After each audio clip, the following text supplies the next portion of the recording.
My son bought his wife a mansion without asking, then threw the mortgage papers on my table. He said, "Dad, you've saved your whole life. Now it's time to spend it on family and force me to sign." When I said no, they sued me in court to demand $1.2 million dollars and tried to commit me to a mental institution. They thought they had already won. But in court, the judge asked me one question that made both of them turn deathly pale. Hello and welcome to today's story. Before we continue, please take a moment to like, subscribe, and tell me in the comments where you're watching from. I enjoy seeing how far these stories travel. Also, a quick note. Parts of this narrative include fictional elements created to enrich the storytelling experience and reflection. The grandfather clock in my hallway hasn't ticked in 2 years, but the sound of my son slamming a $1.2 million mortgage application onto my kitchen table was enough to wake the dead. I am Thane Garrison, a 73-year-old retired civil engineer who still prefers a 2001 Chevy Silverado to anything with a computer screen, and I know the sound of a structural failure when I hear it. This morning, that failure was sitting right across from me. My kitchen in Millbrook is a place of deliberate, quiet choices, from the duct-taped coffee maker that still brews a perfect cup to the worn Formica table where Margaret and I planned our lives. The clock in the hall remains stopped at 3:47 a.m., the exact moment Margaret's heart finally gave out, and I have never felt the need to wound the silence by winding it again. But the silence was gone now, replaced by the scent of burnt coffee and the cloying, expensive perfume of my daughter-in-law. My son Silas Garrison arrived in a leased Audi Q7 that cost more than my annual pension, wearing a suit that couldn't hide his shaking hands. Beside him was Elspeth Garrison, my 42-year-old daughter-in-law, who swept into my kitchen with a bottle of wine that felt more like a bribe than a gift. I looked down at the heavy-bound mortgage papers Silas had shoved toward me. My eyes, trained by decades of reading blueprints, caught the bold text on the third page. The application isn't for a cosigner. Silas has already put my name down as the primary borrower, without my knowledge. It was a bold, desperate move, the kind made by a man whose own foundation was already turning to sand. Have you ever looked at your own flesh and blood and realized you were staring at a predator? I felt the cold weight of the documents against my fingertips. My grease-stained hands, a sharp contrast to the pristine white paper they were trying to force me to sign. Silas began to talk, his voice a frantic mixture of entitlement and rehearsed affection, showing me glossy photos of a mansion in Oak Ridge Estates. He talked about family investments and legacy, but all I saw was a $1.2 million anchor. Elspeth leaned in her smile, tight and porcelain. "You have saved enough." "Dad," she said, her voice dripping with a forced sweetness that made my skin crawl, "it is time to help your family." Silas nodded, his eyes wide and hungry. "I am an architect by trade," I told them, my voice like iron. "I know when a foundation is crumbling, and this house you're showing me is built on nothing but debt. This isn't a request, Silas. It's a hostage negotiation." I flipped through the pages, my engineer's mind running the calculus of the interest rates and the term lengths. I would be 103 years old by the time this debt was satisfied. It was a mathematical impossibility, a death sentence masquerading as a dream. "No," I said, and I watched the mask slip. That single word was the most expensive thing Silas had ever heard. The pleading son vanished, replaced by a venomous stranger with a face I barely recognized. "You're hoarding Margaret's memory." He spat, his face turning a dark, bruised purple. "You're letting our future rot, just like this house." The Audi didn't just drive away. It tore a hole in the silence I'd spent 2 years building. Silas stood up, his chair screeching against the floor like a wounded animal. He revealed that he had already told the realtor the deal was done, and that the deposit money I now realized he didn't even have was non-refundable. They turned and marched out the screen door, slamming behind them with a finality that shook the windows. I stood alone in the kitchen, the lingering scent of Elspeth's perfume still hanging in the air like a stain. As the dust settled on my driveway, I looked down at the documents they left behind and noticed a missing folder, a folder that contained my social security card and Margaret's birth certificate. A house doesn't just feel empty after a betrayal, it feels like a crime scene where the thief still has a key. I stood in the middle of my small home office, the silence of the hallways pressing against my eardrums like a heavy tide. Just minutes ago, the gravel had spat beneath the tires of Silas's Audi, but the vibration of his departure still seemed to hum in the floorboards. My gaze drifted to the oak desk where I'd spent 40 years calculating structural loads and blueprinting the bones of the county. The center drawer was slightly ajar, a jagged departure from the perfect alignment I always maintained. I walked forward, the smell of stale duct tape and old paper rising to meet me as I pulled the drawer wide. The manila folder that usually sat on top, the one holding my social security card and Margaret's birth certificate, was gone. It wasn't just paper they took. They took my life's work, the very evidence of my existence and the history of the woman I'd loved. I should have changed the locks the day Margaret died, but I never imagined I'd need to defend our sanctuary from our own blood. As I knelt to check the lower cabinets, I saw a glint of silver on the rug. I reached down and picked up a small piece of 18-gauge wire, the same kind I used to repair the heating element on my coffee maker. It was sitting directly under the lip of the desk. My hand steadied into a cold analytical grip as the realization took hold. Silas hadn't just visited me to discuss a loan while I was in the kitchen.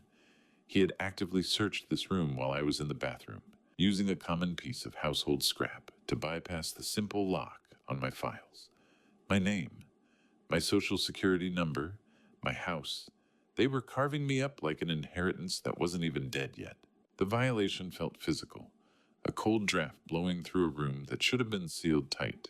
I sat in my swivel chair, the blue light of the laptop screen suddenly illuminating the room and reflecting in my glasses as the machine hummed to life. My phone resting on the blotter began to vibrate with a rhythmic, demanding persistence. It was an automated alert from Bank of America. Suspicious activity. I logged into my online profile with fingers that felt like blocks of ice. There it was, sitting in the pending column, an application for a $35,000 home equity line of credit. The submission timestamp was 7:42 p.m. Tuesday. They hadn't even waited for me to say no. They had initiated the pillaging before they even set foot in my kitchen. $35,000. Just a down payment for their greed. I wondered who has the stomach to use a mother's maiden name against their own father. The damp sweat on my palms made the mouse feel slick as I navigated to the security settings. I knew exactly what they'd use to verify the request. Do you know what it feels like to realize the person you take a bullet for is the one pulling the trigger? I dialed the bank's fraud department. The robotic, tinny music of the hold line mocking my urgency. I waited through a grueling 20 minutes of silence, my heart a heavy, slow-beating drum in my chest. When the agent finally spoke, her voice was clinical and detached. She verified that the applicant had correctly answered the primary security question. The answer was Kovac. My stomach turned. Kovac. Margaret's maiden name. I had only shared that name with Silas once during a quiet moment of shared grief 5 years ago when we were looking through old photo albums. It was the only secret I had left, a private bridge to a woman who wasn't here to defend herself. Yes, I told the agent, my voice a steely rasp. That name is familiar, but the man who used it is a thief. The agent's voice dropped an octave, a hint of professional pity creeping in. She mentioned that the HELOC was just the first of 3 verified credit attempts made within a single hour. I looked out my window and saw a dark sedan I didn't recognize idling at the end of my driveway, the driver's face obscured by the glare of the setting sun. I didn't check my rearview mirror for traffic on the way to the bank. I checked it to see if the dark sedan from my driveway was still tailing my 2001 Silverado. The fraud wasn't just a ghost in my computer anymore. It had followed me into the physical world, a silent, predatory presence idling at the edge of my life. The drive to Harper City felt longer than usual, the familiar asphalt stretching out like a tightrope I was forced to walk. I am Thane Garrison, and I have spent my career ensuring that things stay upright, that foundations hold. But as I pulled into the Bank of America parking lot, I felt the structural integrity of my own family collapsing into the dirt. The building was a monolith of glass and clinical efficiency, a place that smelled of industrial carpet cleaner and expensive toner. I walked through the heavy doors, my boots echoing on the polished stone, and asked for the fraud department. I was led to a small, soundproof glass office where I met Karen Milford, a fraud specialist in her 50s with sharp eyes and an efficient manner that suggested she'd seen 1,000 families tear themselves apart over a balance sheet. I sat down, the hum of the HVAC system providing a low, persistent drone as I looked at her. I'm Thane Garrison, I told her, my voice feeling like a steely rasp in the quiet room. Someone is dismantling my life from the inside out. Karen didn't blink. She merely nodded and began a rhythmic tapping on her keyboard with long, manicured fingernails. Let's look at the digital footprint, Mr. Garrison, she said. Numbers don't lie, even when family does. The monitor turned toward me, and I saw my own social security number highlighted in a jarring neon yellow. It felt like a violation seeing the most private digits of my life displayed on a screen for a stranger to analyze. Karen leaned in her eyes, scanning the data. The $35,000 HELOC was just the beginning, she whispered. She showed me a rejected $50,000 personal loan application, and more chillingly, a flagged request to add a joint owner to my primary checking account. Being in that office felt like watching an architect look at blueprints of a skyscraper I'd built for 50 years, only to point out that the support beams had been sold for scrap metal. Then came the first blow that truly winded me. Karen revealed that the joint account request included a change of mailing address to a P.O. box in Harper City that I had never owned. It was a calculated move to intercept my statements to keep me blind while the house was stripped bare. $85,000 in total credit, asked plus a grab for your liquid cash, Karen summarized. I looked at the screen, my hands gripping the edge of the desk until my knuckles turned white. He wasn't just asking for a house. He was trying to bleed me dry before I even knew I was cut. When does a son stop being a child and start being a liability? I wondered if Silas had ever considered the man who taught him how to read a level would be the one to catch him in a lie. Karen explained the severity of what she called elder financial exploitation and slid a heavy bond paper across the desk. Form 14039, an identity theft affidavit. I held the pen, the dry, scratchy feeling of the paper beneath my hand. If I sign this, there's no going back, is there? I asked. I thought of Margaret's legacy of the decades we'd spent saving for a piece that was now being liquidated for an Audi and a mansion. Karen's eyes softened, but only for a second. Your son already crossed that line, sir. You're just drawing it in ink. I noticed the personal loan application listed Silas's own company as the referring employer. A desperate attempt to use my credit to cover the $12,000 he'd embezzled from his own firm. I signed my name. Karen handed me the case number 2025-0213-9847, but it was her final warning that chilled me. Mr. Garrison, people, this desperate, rarely stop at digital theft. They usually come back for what they can carry. I pulled my Silverado into the driveway and immediately saw the silver teeth of my mailbox bent open. It wasn't a gust of wind that did that. It was a pair of hands looking for my life's secrets. The warning Karen Milford gave me at the bank had been ringing in my ears like a low-frequency hum all the way from Harper City, and now the physical evidence was staring me in the face. I stepped out of the truck, the gravel crunching under my boots, and approached the post. The metal had been pried with a lack of finesse that bordered on desperation, leaving the latch mangled and the housing empty. My pension checks, my utility bills, perhaps even the bank statements I had been dreading, all of it intercepted. I looked down at the dirt and saw a single uncrushed cigarette butt. It was a Dunhill, a premium brand with a distinctive gold band near the filter. Silas is the only person I know who smokes those. He treats them like a badge of status, a habit far beyond his actual means, and seeing it there in the dust of my driveway was like finding a fingerprint at a crime scene. He hadn't just sent someone, he had stood right here rooting through my private correspondence while the sun was likely still up. I walked toward the front door, my hand instinctively checking for the heavy iron key in my pocket. I entered the house and moved through the rooms with a hyper-awareness that made the floorboards feel like they were made of glass. I checked the deadbolt.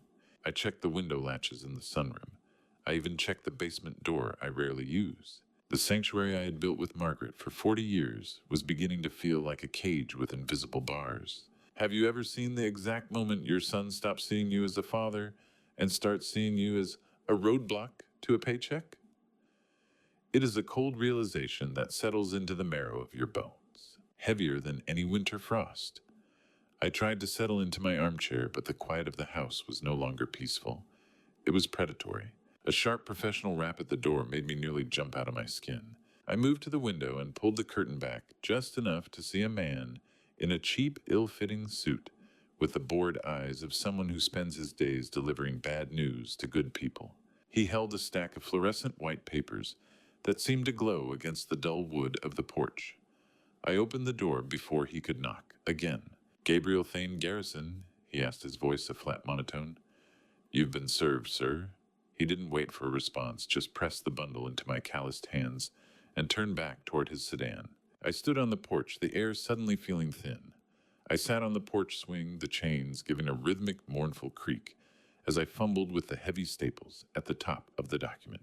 The first page was a civil complaint filed by Silas Garrison for breach of oral contract. He was seeking $1.4 million in total damages, the exact cost of that Oak Ridge mansion plus interest and legal fees. He wanted to buy his luxury with my blood, advanced age, memory loss, danger to himself. They were using my own biology as a cage. My eyes skipped down to the second filing, an emergency petition for temporary guardianship and conservatorship. It cited my dangerous cognitive decline and alleged that I was no longer capable of managing my own affairs. There was a sworn affidavit from Elspeth claiming that I had intentionally left the gas stove burners running for hours, creating a fire hazard that threatened the entire neighborhood. I looked through the screen door toward my kitchen, my mind flashing to the sleek black surface of my all-electric induction cooktop. I haven't had a gas line in this house since the renovation in 1998. They were lying under oath before the ink was even dry on the summons. I realized then that Silas wasn't just trying to win a lawsuit. He was trying to legally erase my existence so he could pick my pockets while I was still breathing. I didn't just drive to Harper City. I hunted for a light in the dark, and that light was the fifth-floor window of an old friend who knew where all the bodies and the bank accounts were buried. The night air was biting a cold coastal wind, whipping against the windshield of my Silverado as I gripped the steering wheel. My knuckles were white, matching the fluorescent glow of the legal papers sitting on the passenger seat. Silas wasn't just coming for my money anymore. He was coming for my very right to exist as a free man. I navigated the neon-lit maze of downtown Harper City, the lights blurring into streaks of predatory red and blue. I needed the one man who could help me navigate the architecture of this betrayal. Desmond Price sat behind a mahogany desk that had seen 50 years of my secrets, his silver hair catching the light as he opened a blue binder. He looked every bit the steely veteran attorney, but to me he was still the same roommate who'd survived on cold pizza and caffeine while I helped him cram for the bar exam half a lifetime ago. I arrived at his office at 11 p.m., the building nearly empty, the air inside thick with the scent of old mahogany and the comforting aroma of freshly brewing coffee. I didn't say hello. I just laid the cognitive impairment papers on his desk like a declaration of war. "They're calling me Insane Des," I said, my voice sounding like gravel grinding under a heavy load.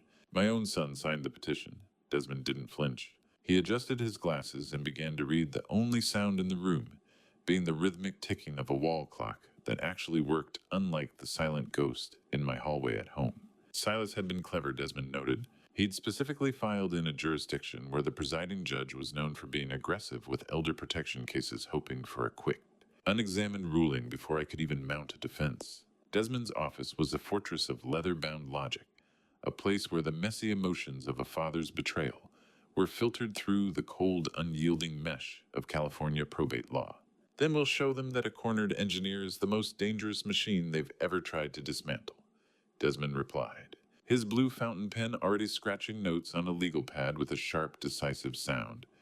He stood up and moved to a small private safe, pulling out a slim manila folder. He reminded me that he had been Margaret's personal attorney for years before she passed. He mentioned the Hayes Alice Trust established back in 2019. Margaret knew, didn't she? I asked, feeling a sudden hollow ache in my chest. She saw this coming. She hoped she was wrong, Thane, he said softly, but she prepared for being right. He explained that if Silas succeeded with this conservatorship, the trust character clause might be the only thing left standing between me and a state-run nursing home. It was a failsafe, a structural support beam Margaret had hidden in the foundation of our estate. But as we dug deeper into the current filings, Desmond's expression shifted from professional focus to pure disgust.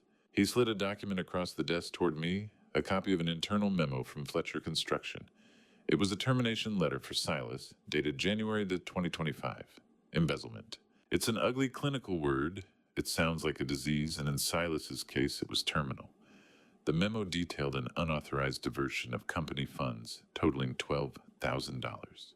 He's been pretending to go to work for 6 months, I asked, staring at the paper until the words blurred. He didn't just lose his job, Thane Desmond said. He lost his soul to a balance sheet he couldn't balance. Desmond pointed to a line at the bottom of the page. Silas's restitution agreement with Fletcher is due by March 31st, the same date the loan shark Vance's debt is due. That explained the frantic timeline.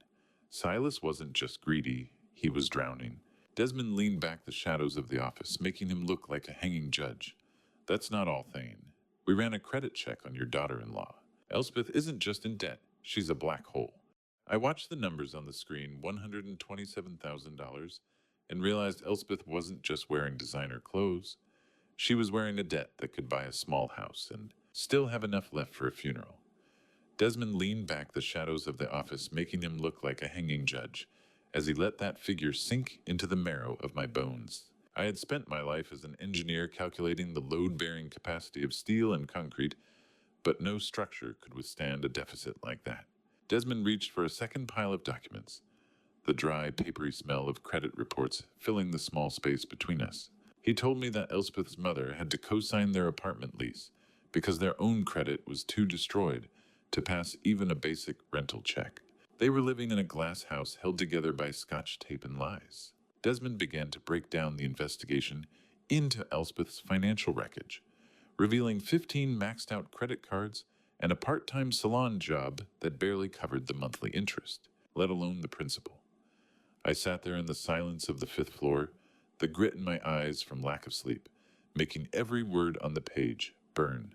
The Audi Q7 in my driveway, the gold-wrapped wine bottles, the talk of Oak Ridge Estates, it was all a theatrical performance. They weren't just struggling, they were essentially homeless, in all but name wearing a millionaire's mask, while the creditors hammered at the stage door. It's not a lifestyle, Des, I said, my voice heavy with a cold disgust. It's a parasite. He nodded, his face illuminated by the harsh desk lamp, as he treated their lives like a faulty blueprint, circling every lie in red ink until the whole page bled.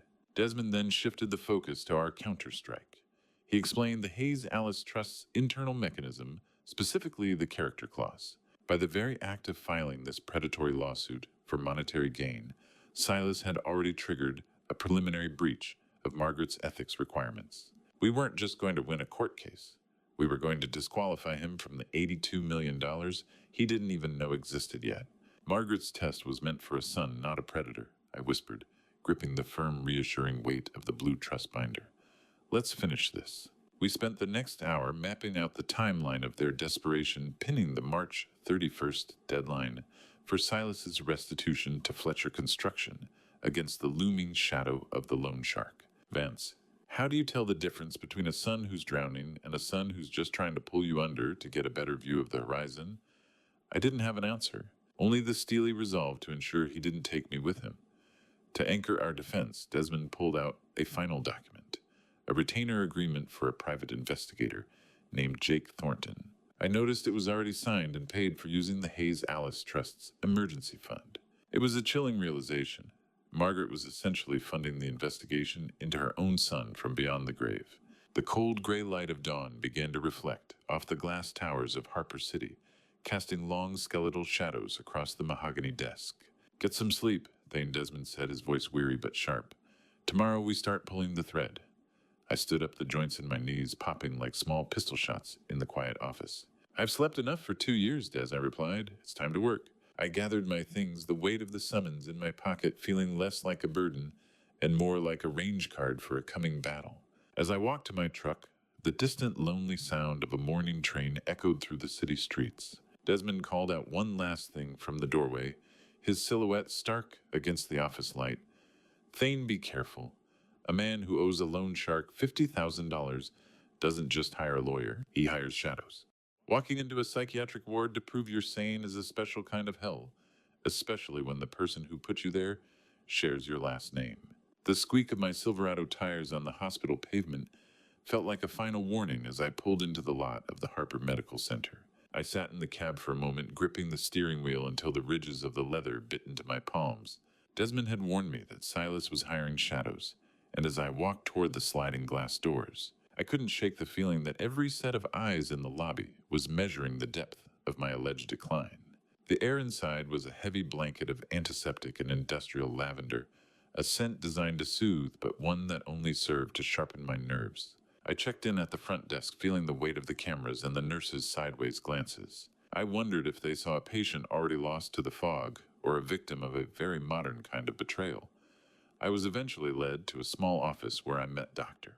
Elena Morrison, a neuropsychologist in her mid-40s, with a calm, unblinking professionalism that made her office feel more like a courtroom than a clinic. I sat across from her, my back straight, refusing to look like the broken man Silas had described in his filings. "I'm here to prove my son is a liar, doctor," I said, my voice steady and iron cold. "Not that I'm broken." She didn't smile. She just opened a thick manila folder and clicked a ballpoint pen. The rhythmic, annoying sound of that click became the metronome for the next 3 hours. "Mr. Garrison, my job is simply to find the truth within the data," she replied. "Let's begin." She started by sliding a leather-bound journal across the desk. Silas had provided it a meticulously detailed record of my supposed erratic behavior filled with dates and events that I knew were complete fabrications. I looked at the handwriting, recognized my son's clinical precision, and felt a surge of cold fury. "This is fiction," I told her, but she moved on to the tests before I could elaborate. "How do you prove a negative?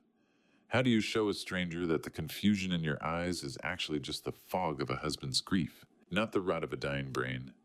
The evaluation was a sterile gauntlet. She asked me to draw clocks, to repeat long lists of unrelated words, and to solve spatial awareness puzzles that reminded me of the load-bearing calculations I used to run on bridge spans. I treated every question with engineering discipline, refusing to let my anger cloud my precision.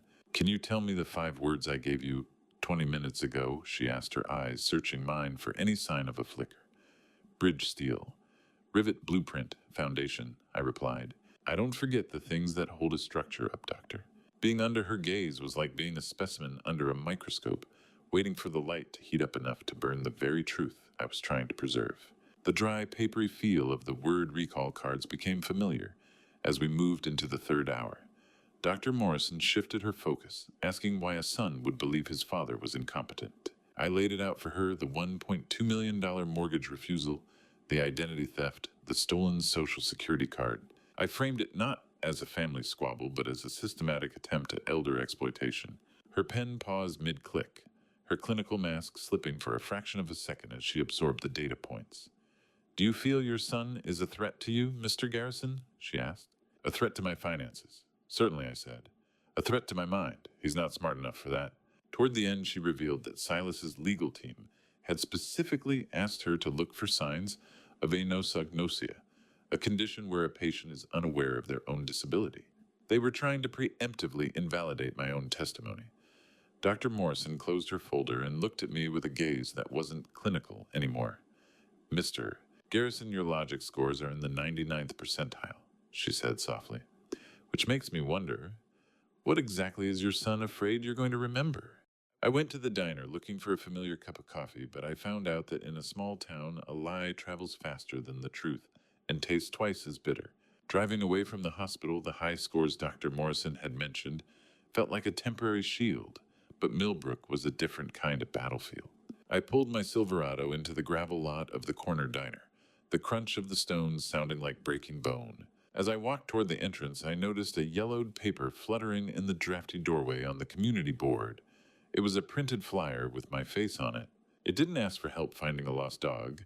It claimed I was a vulnerable adult, prone to disorientation and in need of immediate supervision. It was a calculated legal maneuver, a way to justify any stranger's interference in my life under the guise of concern.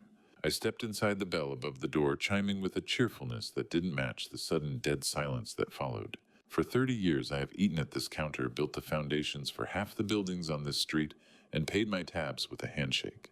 Today the room felt cold, smelling of burnt bacon and cheap floor wax. Amy, the waitress, who usually knows my order before my boots hit the linoleum, suddenly became fascinated with a spot on the counter, her eyes refusing to find mine. Just the usual. "Amy," I said, sliding into a vinyl booth that felt greasy and unfamiliar. "Black coffee and the lunch special. I'll have to check if we're still serving that, mister." "Garrison," she muttered, her voice thin and lacking its usual spark. 30 years of friendship erased by 3 weeks of well-placed tears. That's the math of a small town.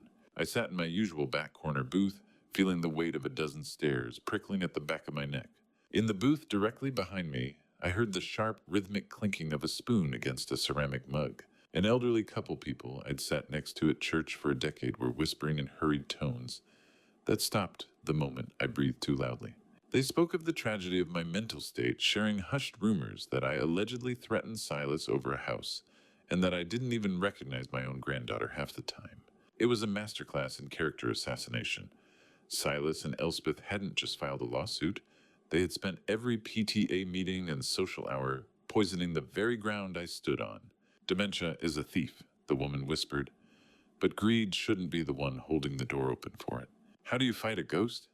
Because that's what I was, to them a memory of a man they used to know, replaced by a monster they'd been taught to fear. My lunch arrived, but the coffee was cold and sloshed over the rim, soaking into the napkin.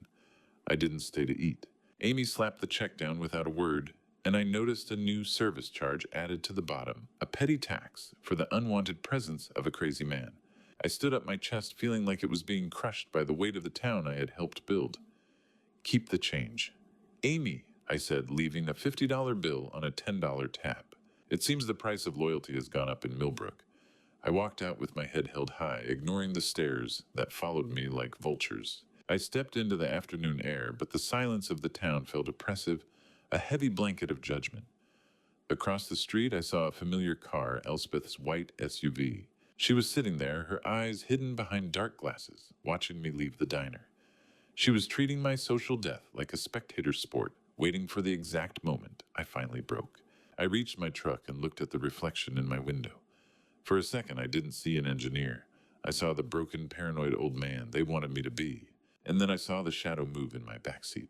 I didn't call the police when I found the black box, magnetic clamped to my truck's chassis. An engineer doesn't call for help until he's finished dismantling the problem himself. The shadow I'd seen in the reflection of the diner window hadn't been a person crouched in the footwell, but the glint of something far more clinical. I crawled under the Silverado, the cold gravel of the driveway biting into my back and the smell of road salt and old oil filling my nose. My fingers searched the inner frame until they met the cold, slick texture of a magnetic tracker. I pulled it free with a sharp tug grease, staining my shirt as I slid back out into the light. It wasn't a cheap consumer-grade unit found at a local hobby shop. It was a professional-grade GPS unit, the kind that requires a high-tier subscription for real-time reporting. Silas was spending the money he didn't have to ensure his digital leash was tight enough to choke me. He knew exactly when I'd visited Desmond, exactly how long I'd sat in that diner, and exactly when I was most vulnerable. You wanted to know where I was going, Silas? I whispered, my voice caught in the dry hollow of my throat. You should have just asked. Discovering those cameras was like finding termites in the foundation of my soul, chewing away at the privacy I'd built for 70 years. I went inside and retrieved a signal detector from my workbench, a tool I'd kept for my days inspecting secure government facilities. I began a sweep of the living room, the device emitting a sharp, high-pitched whine that grew more frantic as I approached the bookshelf. Behind the spine of a fake edition of Great Expectations, I found a tiny pinhole camera lens, blinking like an unblinking red eye. I moved to the kitchen where the detector screamed again. Taped inside the housing of the wall clock, tucked behind the gears that marked the passage of my lonely hours, was a digital audio recorder. Every word I'd spoken to Margaret's ghost, every sigh of grief I thought was private. Silas had harvested like data for a spreadsheet. He wasn't just stealing my identity, he was colonizing my memories. The horror of it felt like a cold draft under a locked door. He wasn't waiting for me to lose my mind. He was trying to catch me losing my dignity. I moved to the bedroom, the most sacred space left in this house. The detector didn't just chirp here, it shrieked. I stood in the center of the room, my breathing heavy and shallow in the suffocating silence. I looked up at the smoke detector on the ceiling. I climbed a stepladder, the smell of dust and old plastic filling my nostrils as I twisted the casing open. Inside, a high-definition lens was pointed directly at my bed, the wiring skillfully spliced into the home's electrical system. This wasn't a quick drop-off. Silas had spent a significant amount of time here while I was at my last cardiology appointment, meticulously hardwiring his surveillance into the very bones of the house. You crossed the line into the bedroom, Silas. I thought, a cold, lethal fury finally overriding the shock. There's no coming back from this. I'm not provable as crazy. I'm proving you're a monster. I felt the sharp edges of the plastic casing in my hand, my fingers trembling with a rage I hadn't felt since my days in the field. He wanted to watch me sleep, watch me change, watch me break. He wanted to turn my life into a court exhibit. As I pulled the lens from the smoke detector, stripping the stolen wires bare, I heard the faint metallic scrape of a key turning in my front door lock. The sound was unmistakable. Someone was coming in, and they weren't expecting me to be standing in the dark with the evidence of their violation in my hand. I didn't reach for a phone when my front door swung open. I gripped the heavy steel wrench from my back pocket, ready to show whoever was entering that this confused old man still knew how to strike a pressure point. I was still standing on the ladder in the bedroom, the gutted smoke detector hanging from the ceiling like a dead eye. My pulse was a steady rhythmic drum in my ears, the kind of calm that only comes when you have finally identified the structural weakness in a bridge. I descended the rungs with calculated speed, my boots hitting the floor, just as the intruder stepped into the hallway. I prepared for a confrontation, my knuckles white around the cold iron of the wrench, only to see Dorothy Miller standing there. She was holding a spare key in one hand and a plate covered in foil in the other, the smell of warm cinnamon and oatmeal raisin cookies cutting through the stagnant air of the house. Good heavens, Thane put that wrench down. It's only me, she said, her voice a soothing balm on my frayed nerves. I exhaled the iron weight in my hand, feeling suddenly absurd, and I let it hit the Formica kitchen table with a dull metallic clink. In this house, Dorothy, a key turning in the lock doesn't mean a friend anymore, I replied. She set the cookies down and looked at me with eyes that had seen 70 years of Millbrook's secrets. She explained that she had seen the shadows Desmond warned about, strange men in a dark sedan, idling near the property line, and decided I shouldn't be alone. Then she dropped the first stone in the pond. She revealed that Silas had tried to buy her silence with a $5,000 gift for Marcus's education, a bribe she had refused with the dignity of a woman who knew the difference between a blessing and a shackle. Having Dorothy in my kitchen was like finding the surviving patch of Margaret's rose garden in the middle of a forest fire. She wasn't alone, though. Standing in the shadow of the porch was Cormac Miller, a 19-year-old Yale freshman with the observant eyes of his grandmother and a nervous habit of adjusting his glasses when the conversation turned to crime. I waved him inside the kitchen clock I'd found the bug in, now sitting oddly silent on the counter. Cormac carried a heavy backpack and a look of crushing guilt. I didn't want to be the one to tell you, Mr. Garrison. He began, his voice barely a whisper. I know Silas is your son. I worked as the accounting intern at Fletcher Construction last summer. The truth doesn't care about bloodlines, Cormac, I said, pulling out a chair for him. Tell me everything. He sat and pulled a thumb drive and several printed discrepancy reports from his bag, the paper making a crisp, dry sound as he unfolded them. He had witnessed Silas diverting petty cash and vendor payments into a personal account. Cormac was the one who quietly flagged it to the senior auditor, an act of integrity that had led to Silas's secret firing back in January. How many lives had my son dismantled just to keep up the appearance of a life he couldn't afford? I stared at the reports, the blue glow of my laptop screen reflecting in Cormac's glasses as he showed me the trail. The numbers were damning $12,000 in total, stolen in small, repetitive increments. This wasn't an accounting glitch, as Silas had pleaded to his firm. It was a cold, calculated theft. He's using these reports as a weapon, isn't he? Cormac asked, his eyes wide behind his lenses. To get your money and bury his crime. I nodded, the cold rage in my chest, sharpening into a point of lethal clarity. He's not just using them as a weapon, I said. He's using them as a shovel to dig his own grave. But Cormac wasn't finished. He revealed that Silas didn't act alone. Several urgent wire transfers were authorized using Elspeth's maiden name as a fake vendor. Then he leaned in, his voice dropping to a whisper that seemed to chill the very room. There's one more thing, Mr. Garrison. Silas wasn't just stealing to pay bills. He was sending money to a woman named Saskia. Hearing that my son was a thief was a blow to my pride, but seeing the grainy photos of his double life was a knife to the memory of the woman who raised him.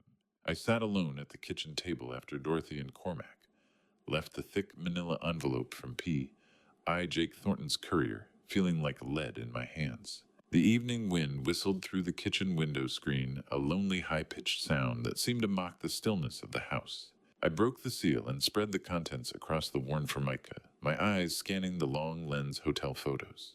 There was Silas, my only son, entering a boutique hotel in Harper City with a woman named Saskia. The report was clinical, detailing an 18-month affair funded entirely through business expenses that I now knew were stolen from Fletcher Construction. 18 months. He was playing house with a stranger while his wife played the victim in my kitchen. You didn't just steal my money, Silas.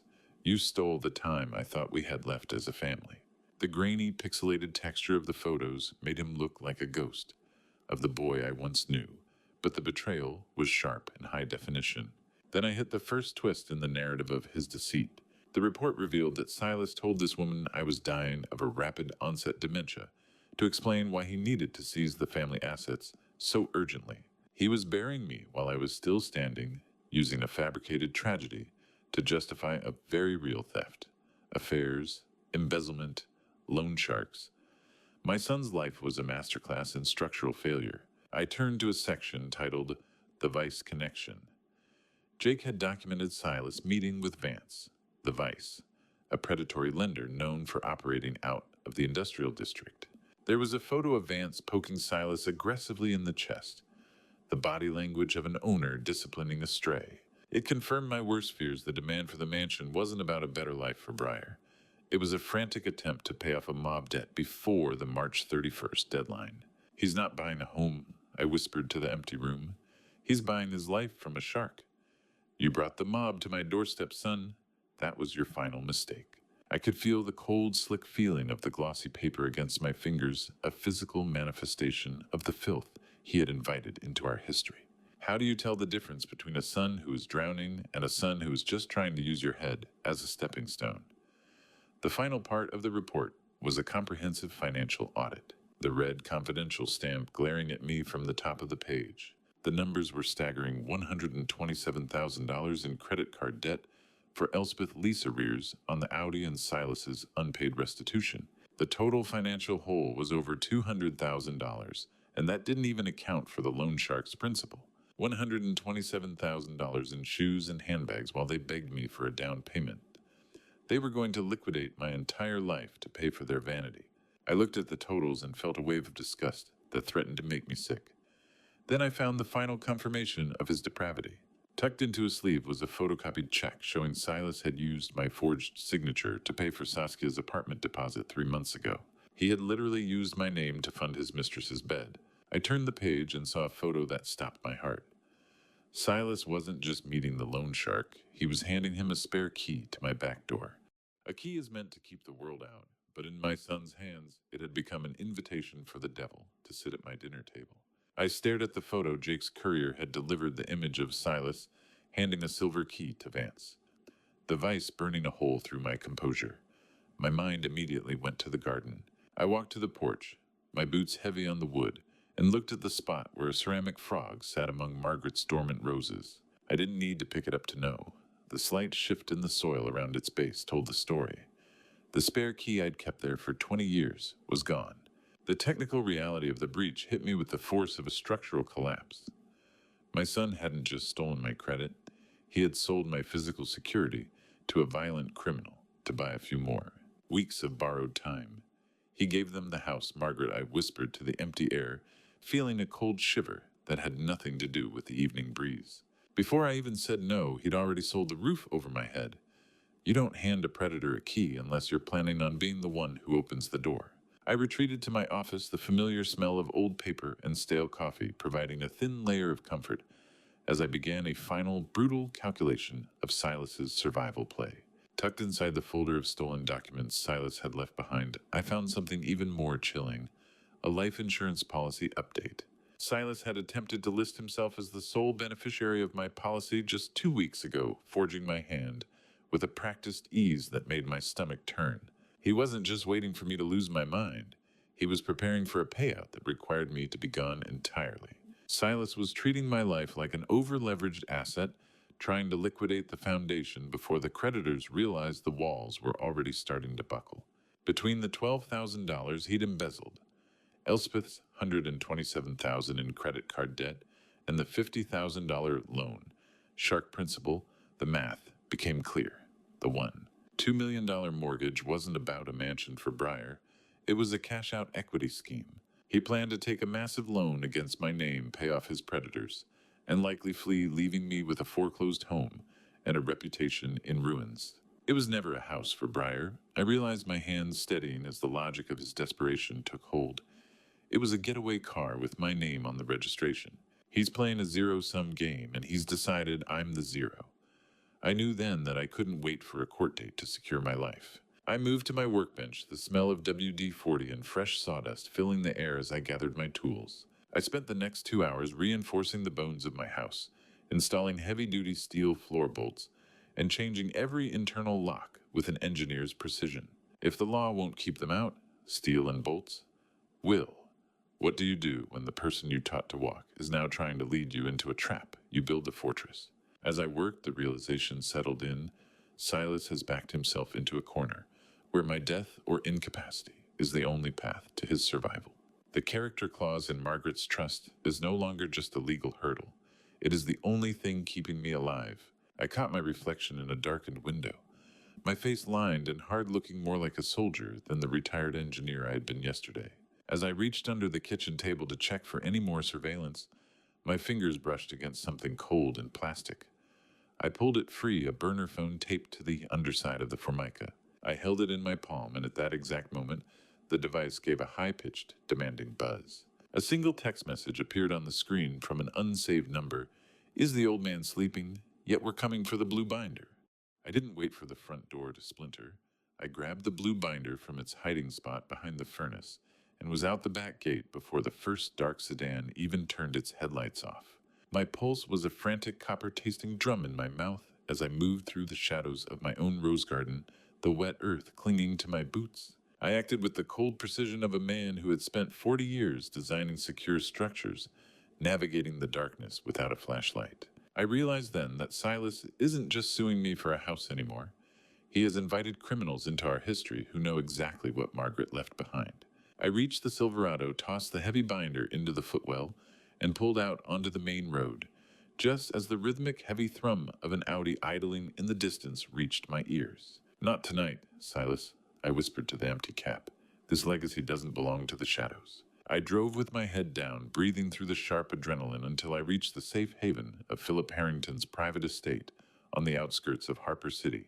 Philip Harrington, a 70-year-old estate attorney, with a voice like worn velvet and eyes that had seen the rise and fall of a dozen family dynasties, was already waiting at the gate. He ushered me into a soundproof study that smelled deeply of mahogany and old law books, a world away from the damp fear of my own driveway. I stood by the library table, my hands trembling as I handed him the blue binder. They came for it, Philip, I said, my voice a steely rasp. They sent a text to a burner phone I found under my kitchen table. Philip didn't look surprised. He simply adjusted his glasses and looked at the blue binder in my hand with a strange, knowing pity. He reached into his desk and pulled out an identical blue binder. Thane, he said softly, the binder you've been risking your life for is a decoy I planted months ago. The real documents have been in my vault since Margaret died. The text message just proved Silas was tracking a fake target. The exact amount was substantial. Philip wouldn't name the figure yet, but his eyes told me it was enough to make Silas's desperation finally make sense. He said we'd reveal it in court when the time was right.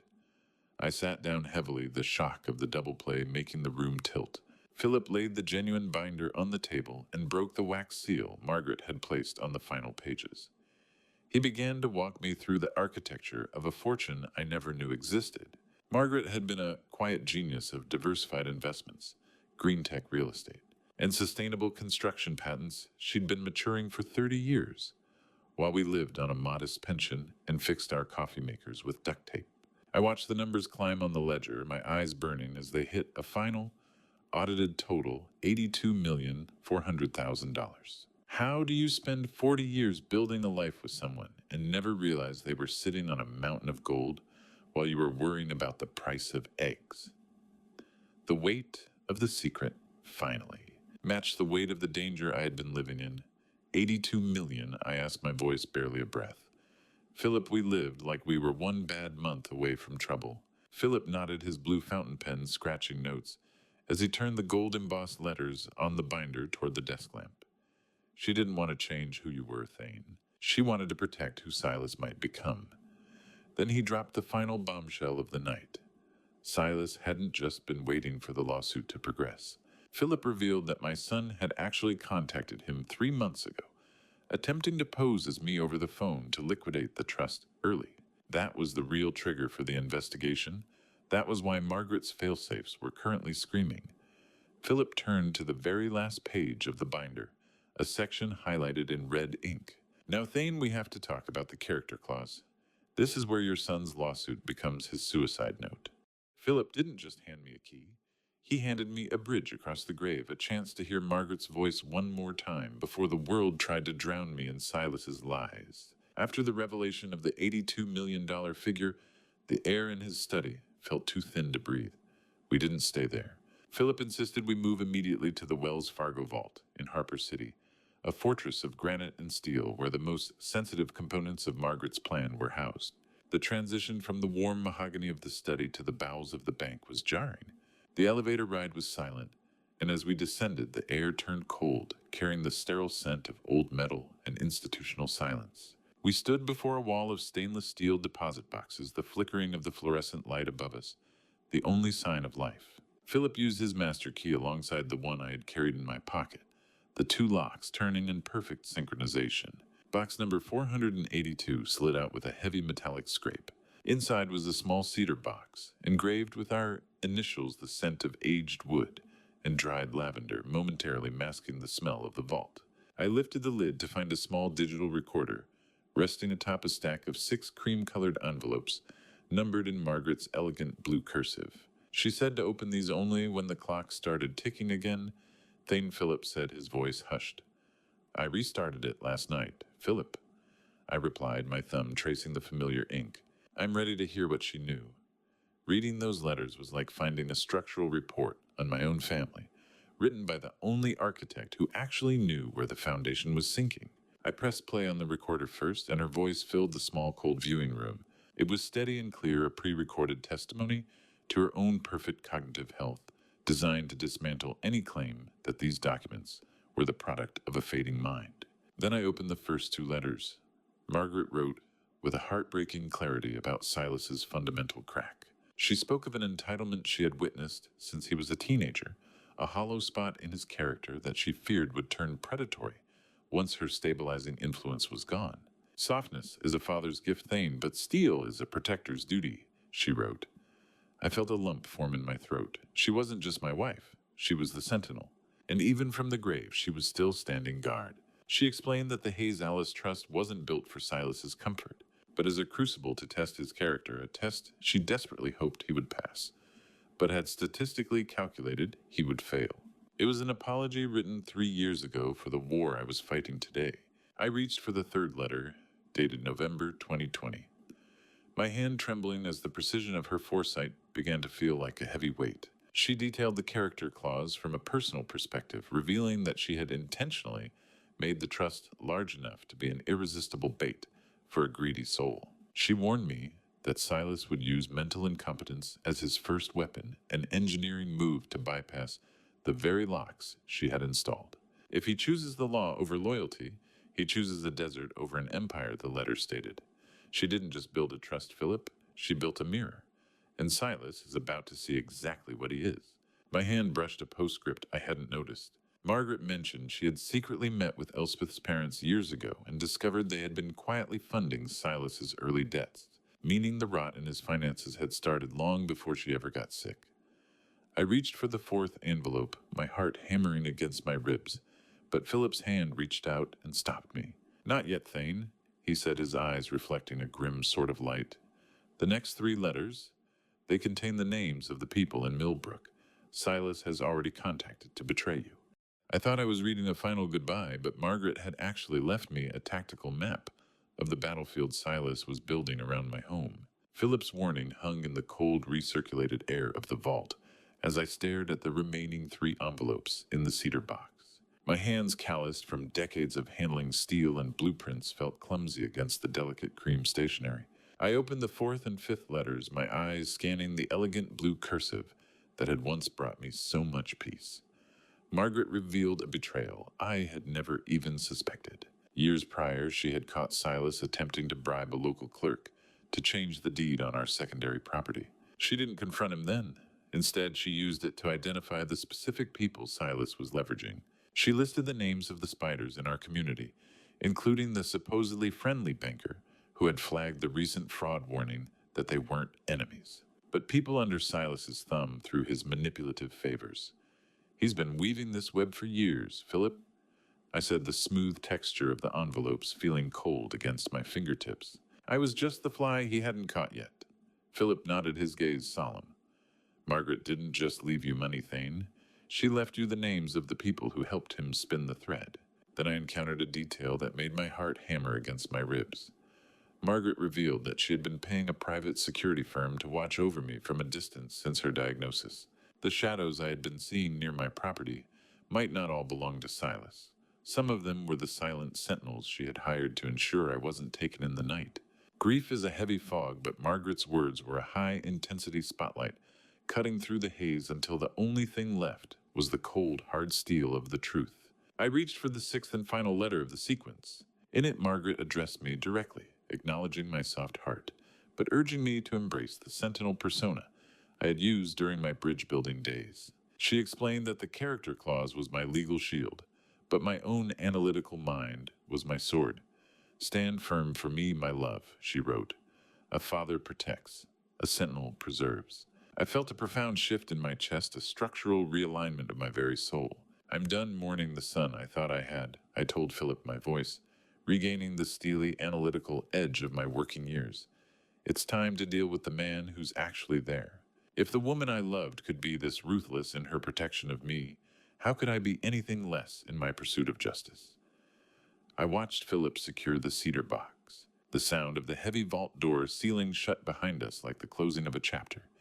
He kept one final smaller envelope tucked into his breast pocket. He explained that this was the seventh letter, the verdict letter, to be opened only after the court decided Silas's fate.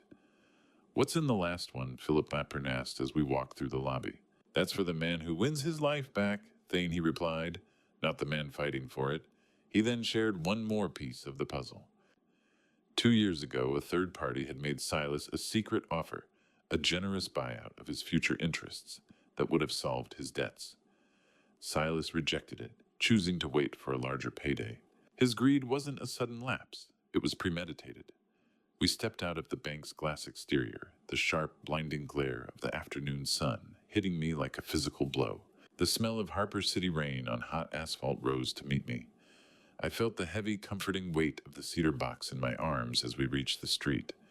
I wasn't the prey anymore. I was an architect looking at a faulty structure, and I knew exactly which beams to pull to make the whole thing come down. I pulled my phone out and dialed the one number I'd been avoiding for weeks. Silas, I said when he finally answered, my voice steady and devoid of heat. I'm done hiding. I'll see you at the deposition tomorrow. I didn't wait for my pulse to slow down before I pressed the green icon on my screen. If Silas wanted a war of words, I was going to give him a structural collapse he couldn't survive. The cold, biting air of the Harper City street whipped around me, but I barely felt the chill. I was the sentinel now, just as Margaret had intended, and the analytical armor I'd donned in that bank vault felt heavier and more protective than any steel. The phone rang 3 times before Silas picked up, his voice immediately thick with a practiced condescending pity. Dad, are you okay?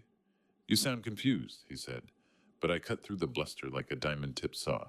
I'm not proving my sanity to you, Silas, I said, my voice dropping into a register of chilling clinical calm. I'm proving your criminality to the state. I know about the $12,000 you diverted from Fletcher Construction. I know about Saskia, and I know about the $50,000 you owe a man named Vance. There was a long, jagged silence on the other end of the line, the only sound being the distorted, gravelly rasp of his breathing. You think you're so smart? Dad Silas finally spat the mask of the concerned son, slipping to reveal the predator beneath. You're just an old man with a pile of dust and a failing brain. In fact, I've already filed a motion for immediate possession of your house. Your insistence that you don't have a gas line when we both know you do is being cited as proof of your dangerous delusions. You're going to be out on the street by the end of the week. I didn't flinch. I told him that every move he made was being documented by Price and Associates, and then I hung up. At what point does the son stop being family and start being a hostage taker? Because that's what Silas was doing. Holding my peace of mind for a ransom I refused to pay. I returned to my Millbrook home as the smell of cold rain started to fall on the driveway. I spent the evening moving through the rooms with a flashlight and a notepad, documenting every hidden lens and every wire I had uncovered. These weren't just violations, they were his forensic signature. I was preparing them as legal exhibits, turning my home into a crime scene where I was the lead investigator. The house felt suffocatingly quiet, the kind of silence that usually precedes a storm. That silence didn't last. The phone didn't just ring, it screamed. I answered to find Dorothy Miller on the other end, her voice a frantic high-pitched vibrato of pure terror. Thane, they came to my house tonight. She sobbed, her words tumbling out between gasps. Silas and that man, Vince. They forced their way in. Vince grabbed my arm and slammed me against the doorframe. My shoulder cracked against the wood. When I tried to push back, he struck his palm beside my head. I tasted blood as my face hit the door edge. Silas just stood there watching. Vince leaned in, Building C Room 312. Yale's a long way, but not far enough. Then they left. I collapsed shaking while the Ring camera recorded everything. They threatened Cormac said they knew his dorm room, Building C Room 312. They said it would be a shame if something happened to his scholarship. An unknown number, but it was him. It was Silas. He knew where Cormac was. He mentioned the specific dormitory at Yale. He even knew his room number. Cormac, a 19-year-old kid with a future made of books and blueprints.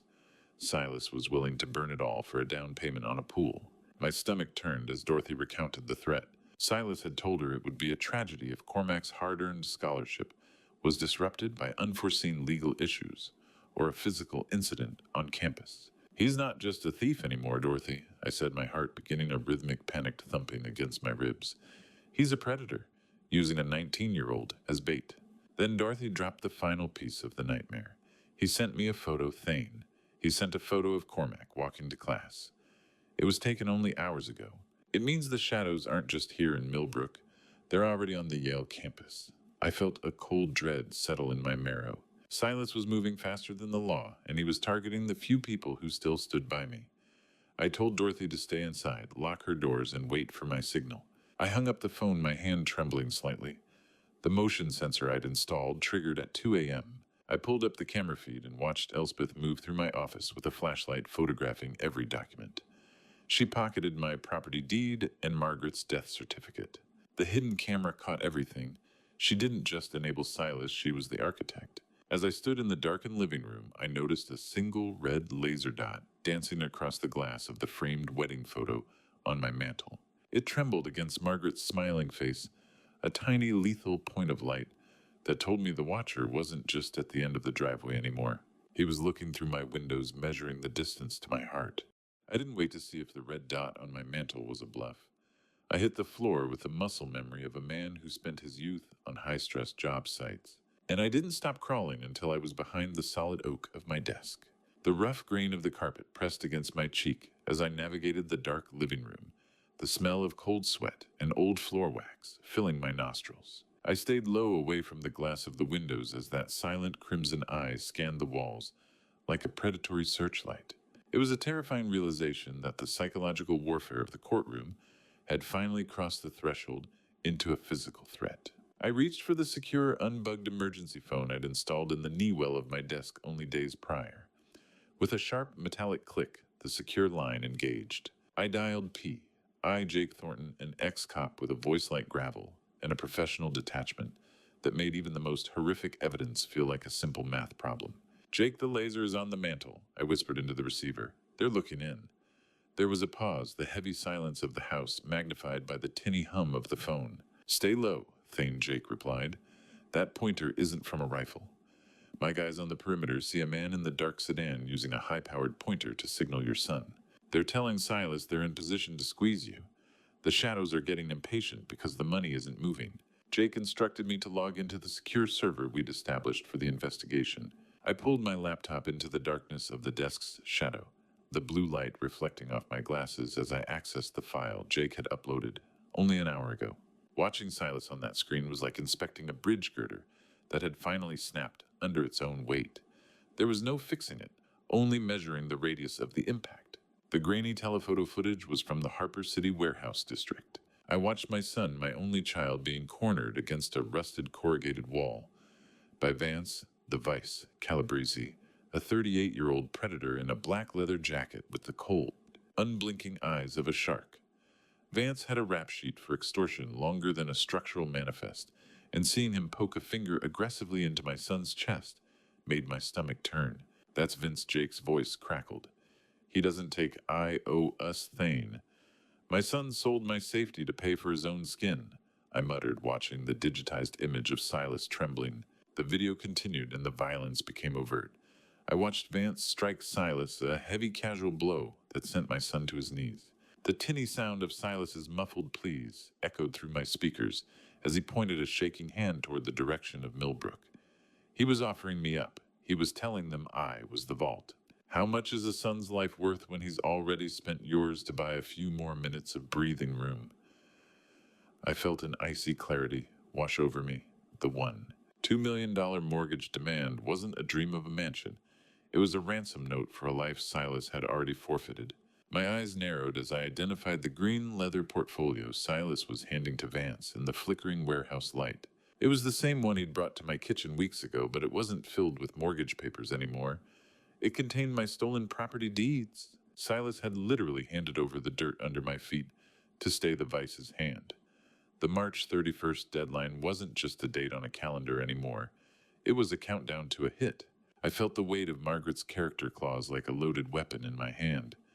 Jake's voice dropped an octave, delivering a final bombshell that made the hair on my neck stand up. Thane Vance isn't waiting for the trial. He knows about the blue binder, and he knows you're alone tonight. I didn't reach for the light switch when the metal handle of my back door began its rhythmic metallic dance.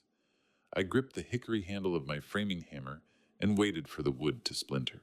Jake's warning through the secure line was still vibrating in my pocket, and the deafening, high-pitched hum of the silent house felt like it was pressing against my eardrums. I sat on a kitchen stool in the shadows, my heart hammering a frantic rhythm against my ribs that matched the sharp jiggling of the brass door handle. Through the reinforced glass of the door, I could see two figures in dark hoodies, their movements calculated and efficient. They weren't looking for a jewelry box or a loose wallet. They were after the blueprints of my life. I remained perfectly still, relying on the heavy-duty floor bolts I had installed with my own hands. I reached for my cordless phone and dialed 911, my thumb hovering over the send button.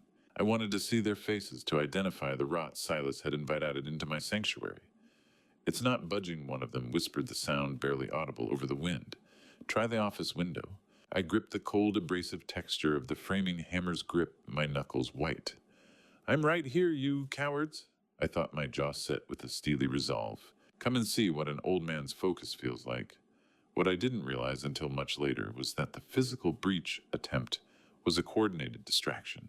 While I was focused on the door, a remote hacker was bypassing my digital defenses through the bugged router Silas had compromised.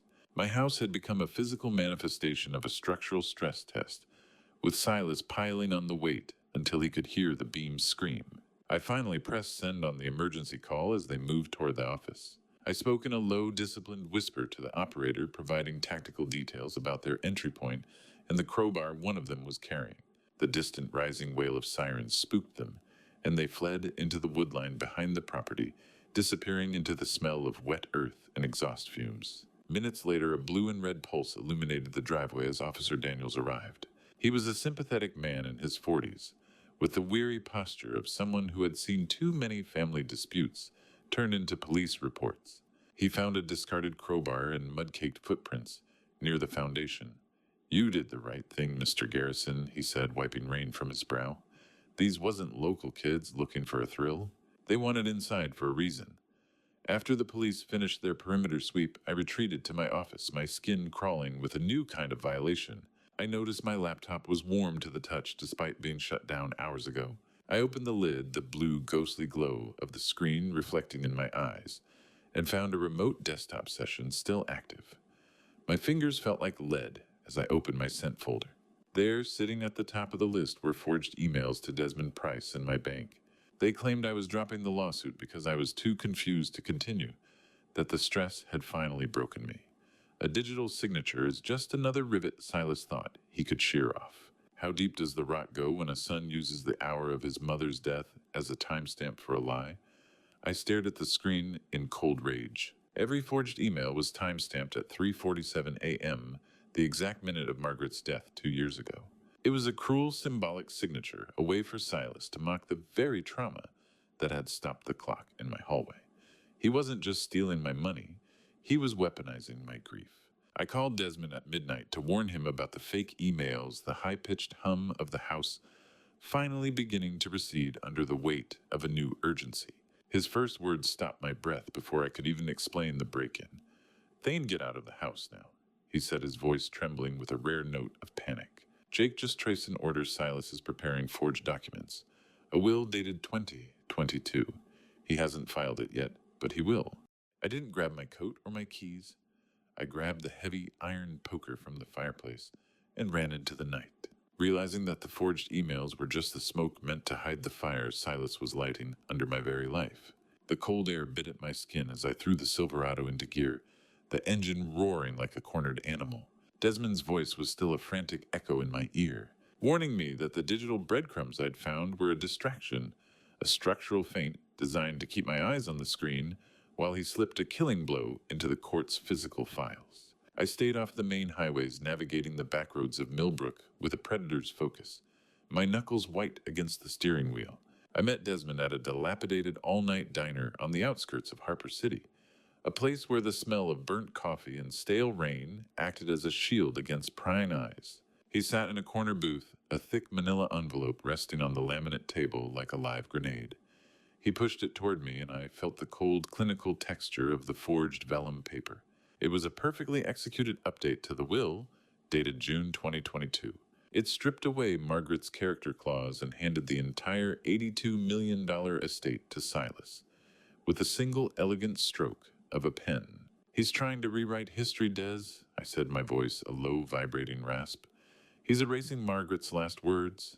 Desmond nodded grimly. He's not just erasing them, Thane. Silas was treating my life like a structural renovation, tearing out the load-bearing walls of truth and replacing them with the hollow drywall of a forgery. I examined the document with an architect's eye, looking for the stress fracture in the lie. I found it in the notary public stamp, a woman named Linda Sterling in Nevada. Desmond had already run the numbers. She didn't exist. Silas had used a fly-by-night site to order the documents, a trail we traced back to a public library computer. But the signature was what haunted me. It was Margaret's hand, perfect in every loop and slant. He didn't find a sample, Thane, Desmond whispered. He stole it from your medical files, from the HIPAA A release forms you signed while you were still grieving. How many times can one man's heart break before it turns into a stone that only knows how to crush the person who broke it? If you're still here with me in this moment, leave a quick comment so I know you're still following the story. Just comment the number 7 below so I know you made it this far. And just a small note before we continue, the next part of the story includes some fictionalized details created for storytelling. If that's not something you want to listen to, you're completely free to stop the video here. I left the diner and followed the coordinates P.I. Jake had sent me to the Riverside Cafe. The neon sign reflected in a puddle of spilled water as I walked toward a woman sitting alone, her hand shaking as she tapped a rhythmic, desperate beat on the table. This was Saskia, a woman in her late 20s, with the haunted red-rimmed eyes of someone who had just realized her lover was a monster. "I'm Saskia," she said, her voice barely audible. "He told me you were dying and didn't know who he was." I sat across from her, the heavy metallic weight of the iron poker still in my truck, feeling like a grim promise. "I know exactly who he is now, Saskia, and I know what he's planned for me." She confessed that Silas had been using her apartment as a base of operations, coordinating the final phase of his plan with Elspeth and the loan shark Vance. The horror settled into my marrow as she spoke. It wasn't just about the money anymore. Silas had moved past theft into something much darker. Saskia pushed a small black USB drive across the table, her hand shaking. "He said if the old man doesn't go quietly, he'll make sure the medicine does the work for him. He said if the old man doesn't go quietly, he'll make sure the medicine does the work for him." Saskia leaned forward. I backed up everything to 3 locations. Silas doesn't know. If anything happens to me or to you, it all goes to the FBI automatically. I spent 40 years building bridges to keep people safe, But I never realized my own son was building a gallows out of my medical records and a few vials of heart medication. I sat in the cab of my Silverado. The black USB drive Saskia had given me feeling like a hot coal in my pocket.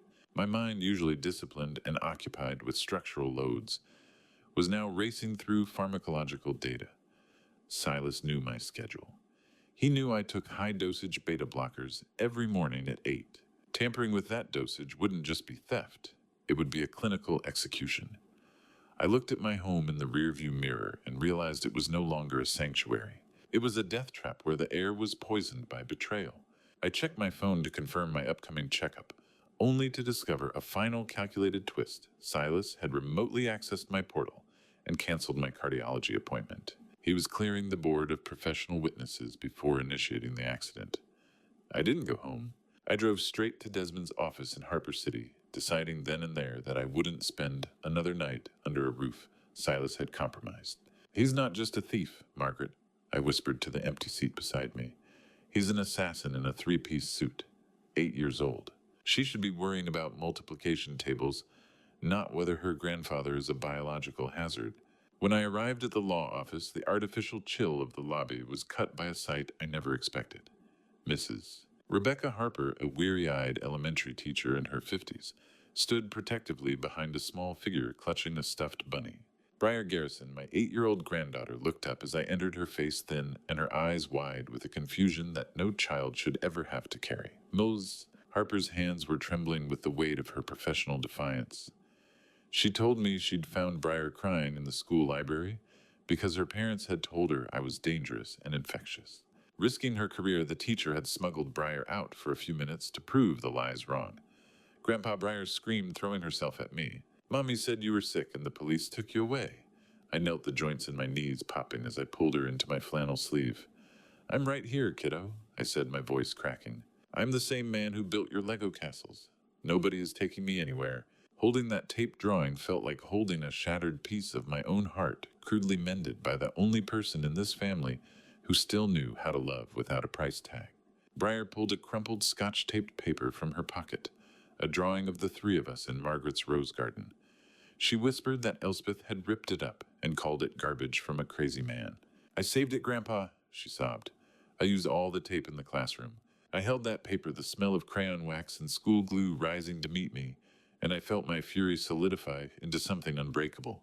This is the most important blueprint I've ever held, Briar, I promised her.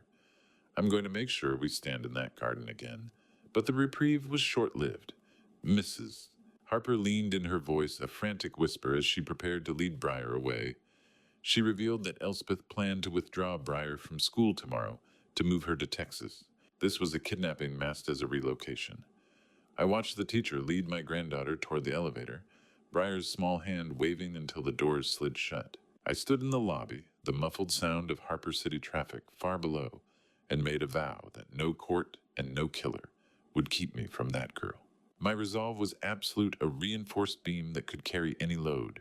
I was turning toward Desmond's inner office when his receptionist burst through the double doors, her face ghostly white and her breath coming in short, jagged gasps. Mr. Garrison, you need to see this, she stammered. Hiram Cole just filed an emergency motion to honor the true will. I didn't wait for a court date to defend my late wife's honor. I watched Desmond tear Silas's forged legacy apart in a small wood-paneled room where the truth finally had a microphone. Before the sun had even risen on the morning of the emergency hearing, the war had already turned bloody. A frantic call from Dorothy Miller at 1 a.m. shattered the silence of Desmond's office. Her voice was a ragged, sobbing mess as she recounted how Silas and Vance the Vice had forced their way into her home. They didn't just threaten her. They pushed her, leaving her with a bruised eye and a terrifyingly specific promise. They knew exactly where Cormac slept in Yale's dorm building C. I recorded every word of her agony, my hands steady only because my heart had already turned to ice. Hold on, Dorothy, I told her, my voice dropping into that steely register of a man who had seen too many structures fail. I'm calling the police. Their time is up. We arrived at the Riverside County Courthouse at 9 sharp. The smell of floor wax and old coffee in the hallway was suffocating, a clinical scent for a clinical execution. Silas was already there, sitting beside Hiram Cole, a man with silver hair and a nervous energy that suggested he knew his client was a sinking ship. Silas looked smug, leaning back as if he had already won. How many lies does it take to bury a man's reputation before the weight of the truth finally collapses the whole structure? I wondered this as Hiram Cole stood to present the forged 2022 will as a game-changing discovery. Desmond remained perfectly still, his eyes fixed on the judge. Judge Sandra Whitman, a stern-faced woman in her late 50s with a reputation for being a hanging judge, when it came to elder exploitation, peered over her spectacles. Then Silas made his first fatal mistake. Realizing the judge was skeptical, he tried to blame the entire forgery on Hiram Cole in open court, claiming his lawyer had produced the document. But Desmond was ready. He produced an email showing Silas had sent the order confirmation from a site called Fake Legal Docs to his own personal account weeks ago. The silence that followed was heavy, broken only by the low hum of the courtroom's fluorescent lights. Your Honor, the only thing Mr. Cole has found is a felony count of forgery. Desmond said, his voice cutting through the panic. He laid the forensic report on her bench, proving notary Linda Sterling was a phantom. Silas's face turned a ghostly shade of gray, his confidence evaporating like mist in a furnace. I watched him slump, the cold, unyielding weight of our legal binders suddenly looking like the walls of a prison cell. Judge Whitman didn't just deny the motion. She looked at the ring camera footage I'd obtained from Dorothy's porch, showing Silas and Vance's assault. Forgery, assault, intimidation. Silas wasn't fighting a lawsuit anymore. He was fighting for a prison cell. Sit down, Mr. Garrison, she barked when Silas tried to stammer a defense. You have the right to remain silent, and I suggest you use it. The only thing I regret... Silas, I said quietly as the gavel fell with a sharp rhythmic bang, is not standing up to you sooner. The judge denied the motion with prejudice, referred Hiram Cole to the state bar, and issued an immediate temporary restraining order against my son. But the real blow came last. She announced that based on the evidence of parental instability and the threats to the grandmother, she was ordering an immediate welfare check on Briar Garrison by Child Protective Services. The power dynamic hadn't just shifted, it had flipped entirely. As I walked out of the courtroom, I saw Silas backed against a pillar in the hallway. He wasn't looking at me with rage anymore. He was looking toward the far wall where Vance the Vice stood, leaning with a smile that promised more than just a legal defeat. Silas looked like a man who had finally realized that when you sell your father's house to a shark, the shark eventually comes for the fisherman too. The courthouse steps felt like the ascent to an altar, where my son intended to sacrifice my life's work to pay off a gambling debt he didn't have the courage to own. I walked through the metal detectors, the cold antiseptic smell of the lobby doing little to settle the parched feeling in my throat. I carried the weight of the evidence in my leather briefcase, a heavy anchor against the lies I knew were coming. I entered courtroom 5A, a high-ceilinged room that smelled of stale coffee and industrial floor wax. The heavy wooden thud of the doors closing behind me sounding like the strike of a clock. I couldn't stop. I saw Silas and Elspeth sitting at the plaintiff's table, both dressed in somber, dark attire that was far too polished for the grief they were pretending to feel. They looked like they were at a funeral. I whispered to my attorney as we took our seats. Desmond Price leaned in, his expression unreadable. They are Thane. They're just waiting to see who's in the casket. Victoria Grant, a renowned civil litigator in a sharp burgundy suit, stood as a formidable wall between me and my peace. She had eyes like a hawk and a voice that carried the practiced weight of 1,000 verdicts, and she didn't waste a second. As Judge Sandra Whitman called the court to order and the 6-person jury was seated, Victoria Grant began her opening statement. She didn't start with the law, she started with my truck. She projected a photo of my 2001 Silverado onto the large screen, its rusted fenders and faded paint, looking like an indictment in the sterile light of the courtroom. She used my frugal lifestyle as proof that I was no longer capable of rational spending, claiming I was hoarding assets like a clinical symptom of dementia. Victoria Grant didn't speak in sentences. She spoke in structural charges, detonating my character one floor at a time until she thought the whole building had collapsed. She painted a picture of pathological stinginess, describing a wealthy father who sat on millions, while his only son and granddaughter suffered in a cramped apartment. This is a case about a broken promise from a heartless man, she told the jury, her voice echoing off the wood-paneled walls. Thane Garrison suffers from a greed so deep it has clouded his judgment and his love for his own blood. I watched the faces of the 3 men and 3 women in the jury box, seeing them look at me with a growing visible suspicion. Victoria Grant ramped up the emotional blackmail, describing the Oak Ridge Estates house as a basic necessity for Briar's development. She alleged that my refusal to sign the $1.2 million mortgage was the whim of a deteriorating mind rather than a financial boundary. How do you defend the truth against a lie that's wearing a tailored suit and crying for the cameras? Silas began to shed theatrical silent tears as Briar's name was mentioned, a performance so polished it made several jury members visibly soften toward him. The rhythmic tapping of a juror's pen against a notepad felt like a countdown. We aren't asking for a gift. Grant continued, her eyes locking onto mine with a predatory intensity. We are asking for the fulfillment of a family obligation that this man snatched away out of spite. By the time she sat down, she had successfully turned the courtroom into a theater of sympathy for Silas. I felt the burning weight of the jury's collective judgment, my grease-stained hands feeling out of place on the polished defense table. Victoria Grant sat down with a triumphant look, but then Silas glanced toward the back doors and went ghostly white. A woman in a black dress walked down the aisle clutching a USB drive. Saskia. Silas grabbed Hiram's sleeve, his whisper loud enough for the jury. She wasn't supposed to be here. Make her leave. Desmond smiled. She's ready to testify. And she brought the original recordings. I didn't need to say a word to Silas. The sight of his mistress, sitting 3 rows behind me, clutching the USB drive that held his confession, was enough to make him choke on the very air of the courtroom.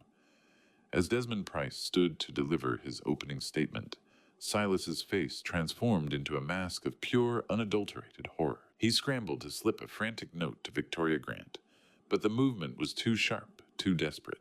The bailiff, already on high alert, following the restraining order, intercepted the scrap of paper before it could reach the defense attorney's hand. The power dynamic in the room was shifting, the smug confidence of the burgundy-suited litigator being replaced by a cold rising tide of evidence. Desmond began his counter-opening with a clinical, devastating precision that made the high-ceilinged room feel smaller. This isn't about a house, ladies and gentlemen, he told the jury, his voice cutting through the stale courtroom air like a scalpel. It's about a ransom note. Wealth isn't a symptom of dementia, it's a target for desperation. He didn't paint me as a victim of age, but as the architect of a defense that Margaret and I had built together. I felt the heavy oak table under my steady hands, my heart beating with the slow, rhythmic cadence of a man who had already seen the blueprints of the coming collapse. Elspeth was building a house of cards on the witness stand, unaware that Desmond had a high-powered fan aimed directly at the foundation. She took the stand next, dabbing her eyes with a lace handkerchief that smelled of cloying perfume and fierce sweat. Dressed in a modest navy suit, she recounted a fabricated horror story, dabbing at tears that never quite fell. She told the jury how she'd walked into my home to find the whole house smelling of gas, while I sat staring at a blank wall, smiling at nothing. She weaponized her supposed concern for Briar, framing the emergency conservatorship as a desperate act of love. We only wanted to protect him before he burned his own legacy down, she whispered, her voice a fragile vibrato. It was a masterclass in theatrical perjury, and for a moment I saw the jury lean in, their faces softening with pity. But then Desmond approached the witness stand for cross-examination, holding a single high-definition photograph. He asked Elspeth to identify the stove in my kitchen. She confirmed it with a sharp, certain nod, claiming it was the very burner she had saved me from. Perjury is a heavy crime. It's the sound of a prison door closing before the judge even says a word. Desmond then displayed a technical specification report. On the large screen, the cold, bright glare of the induction stove photo illuminating the room. How did the house smell of gas? Mrs. Garrison, when there hasn't been a gas pipe on that property in 40 years, he asked, his voice a steely rasp. This is a 240-volt all-electric induction range installed in 2018. The courtroom fell into a dead, stunned silence. Elspeth's performance didn't just crumble, it evaporated. I must have been mistaken about the smell, she stammered, her face turning a sickly mottled shade. It was the smoke. Desmond didn't let her breathe. He produced a physical receipt from a local effects shop, dated 2 days before the alleged incident. It showed that Elspeth had purchased a gas scent novelty spray can. The sound of a juror's audible gasp echoed in the silence. I watched the color drain from Victoria Grant's face as she realized her star witness had just committed a felony in front of a court reporter. The sharp, rhythmic tapping of the reporter's keys was the only sound in the room until the floorboards groaned. Silas stood up his chair, screeching against the floor with a violence that made the bailiff reach for his belt. He didn't look at his lawyer or the jury. He looked at me, his eyes bloodshot and wide, and shouted the one thing he should have kept buried deep in the dirt of his own greed. Silas didn't just lose his composure, he lost the last shred of his humanity when he stood up in that hallowed room and screamed that I was hoarding a life that already belonged to him. The stunned silence following the revelation of Elspeth's induction stove lie was a vacuum, and Silas rushed to fill it with the toxic pressure of his own desperation. It doesn't matter what kind of stove it is, he bellowed, his chair screeching against the polished floor. You're a miser, Dad. You're sitting on that blue binder while we drown. You're killing us. My son's eyes were bloodshot, darting towards Saskia in the gallery, with a manic frequency that suggested he was watching his world catch fire. During the outburst, he had accidentally used the specific name of the trust's physical manifestation, the blue binder, proving to the court that he had been stalking my financial secrets long before he ever claimed. Concerned for my safety, Judge Whitman slammed her gavel with a force that made the pens on the counsel table jump. Mr. Garrison, one more word, and you will spend the rest of this trial in a holding cell, she barked. Her face was set in a mask of absolute judicial fury. Desmond remained perfectly still, a statue of professional restraint, letting the jury absorb the raw, entitled aggression Silas had finally failed to hide behind his tailored navy suit. Entitlement is a drug. Silas was overdosing on it right in front of the people who held his freedom in their hands. Victoria Grant tried to pivot desperately, attempting to salvage the wreckage by putting Silas on the stand herself. It was a tactical error born of having no other options. Under cross-examination, Desmond was a surgeon. He presented the bank fraud records and the clear high-definition footage of the hidden cameras I had pulled from my bedroom. Silas sat in the witness chair, his shaking hands gripping the wooden railing until his knuckles were white. He attempted to frame the surveillance as protection, a way to keep tabs on a father who might wander or fall.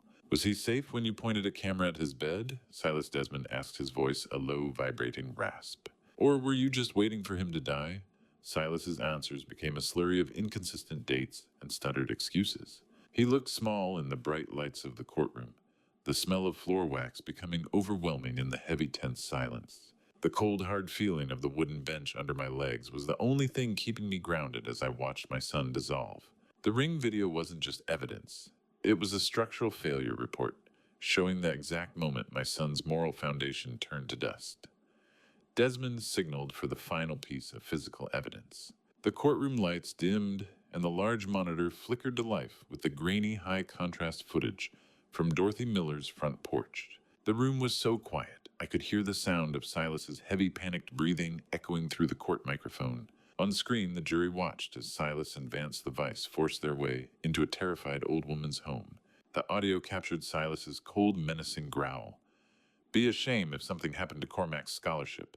The jury watched in a stony, collective silence. I saw one woman close her eyes in visible disgust as the image of the grieving, worried son was permanently replaced by a violent criminal conspirator. That is my son's voice, I whispered to the dark room, and that is the man who wants to be my conservator. Then the final twist of the knife, the video showed Silas reaching into his pocket and handing Vance a set of keys. I recognized the keychain immediately. It was the set for my 2001 Silverado. He was literally trading my mobility, my only way to reach the grocery store or the doctor, for his own safety. As the video ended and the lights hummed back to life, the judge didn't look at the lawyers. She looked at the bailiff and whispered a single sharp order. Then she turned her gaze toward Philip Harrington, who was sitting behind me with the blue binder in his lap. Mr. Harrington, she said, her voice like a closing cell door. It's time to read the value of the estate into the record. I didn't look at the judge when Philip Harrington opened that blue binder. I looked at Silas, whose eyes were already darting toward the exit like a rat realizing the ship wasn't just sinking. It was exploding. The courtroom was thick with the residue of the assault video we had just watched, a heavy, suffocating silence that was suddenly broken by the crisp, heavy snap of the blue binder's rings opening. Philip Harrington was sworn in as the custodian of the Hayes Alice Trust, his voice steady as he stood before the court. He began to provide a history of Margaret's secret investments, a narrative of patience and precision that felt like a bridge to a wife I was only now fully beginning to understand. He explained how a series of patents and early-stage tech acquisitions from the late 90s, things I'd assumed were just her hobbies, had ballooned in value over 3 decades. The jury leaned in their faces, turned toward Philip as he laid out the cold, hard weight of massive capital.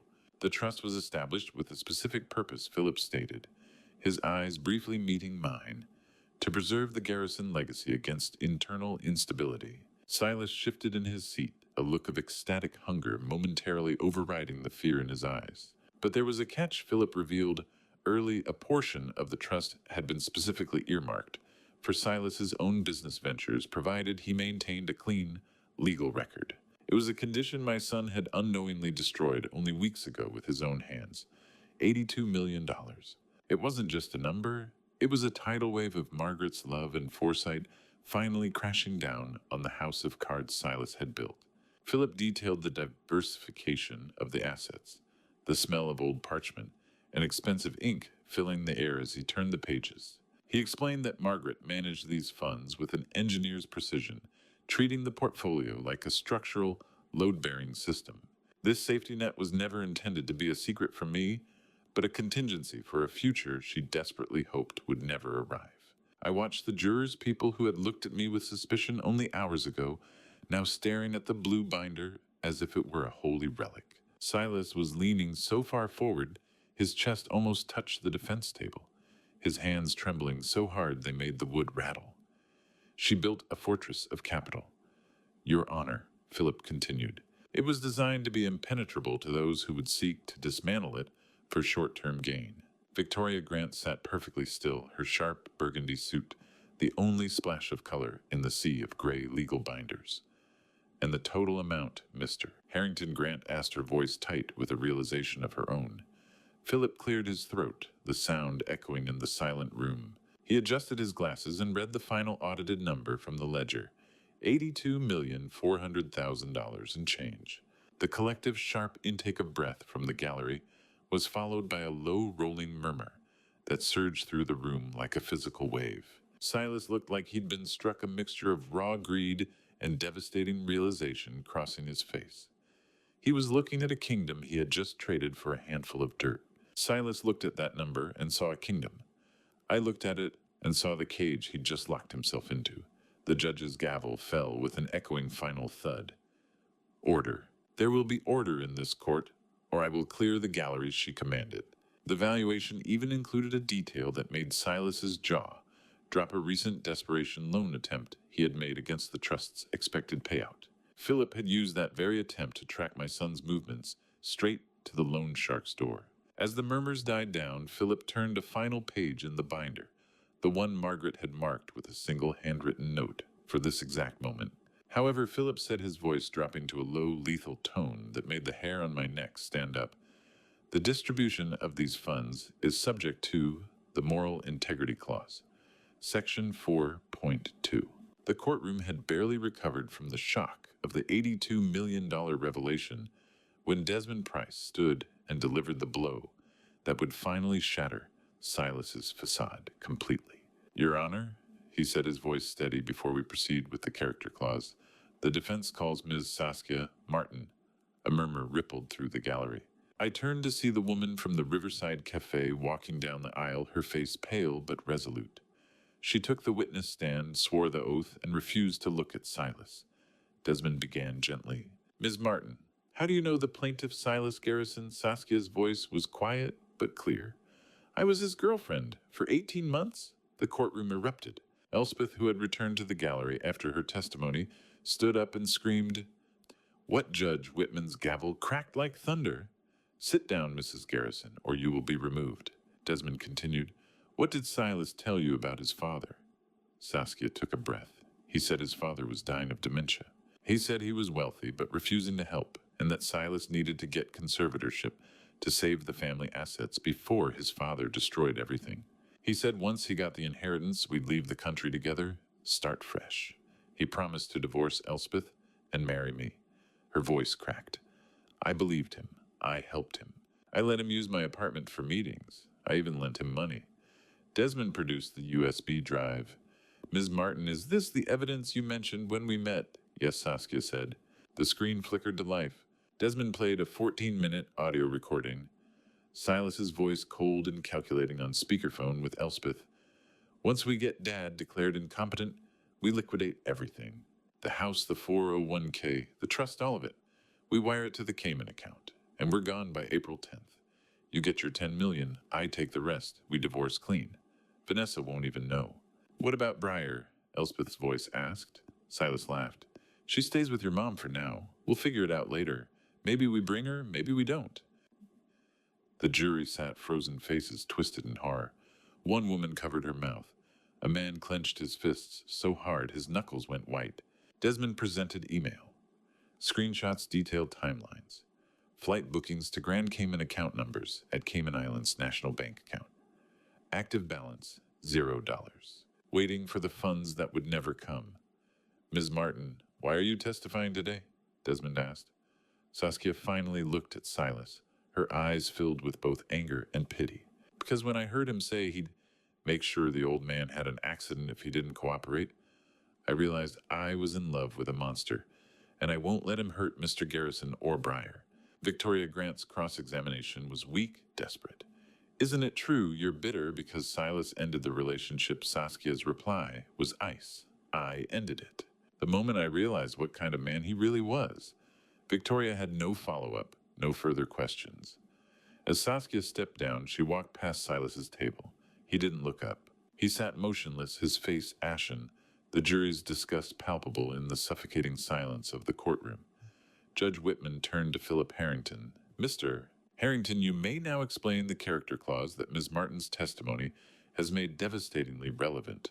I watched the ink on those pages, Margaret's final silent judgment, and realized that she hadn't built a fortune to spoil our son, but a maze designed to trap him the moment he let his greed outweigh his conscience. Philip Harrington stood at the witness stand, his voice carrying a cold rhythmic cadence that echoed through the wood-paneled room.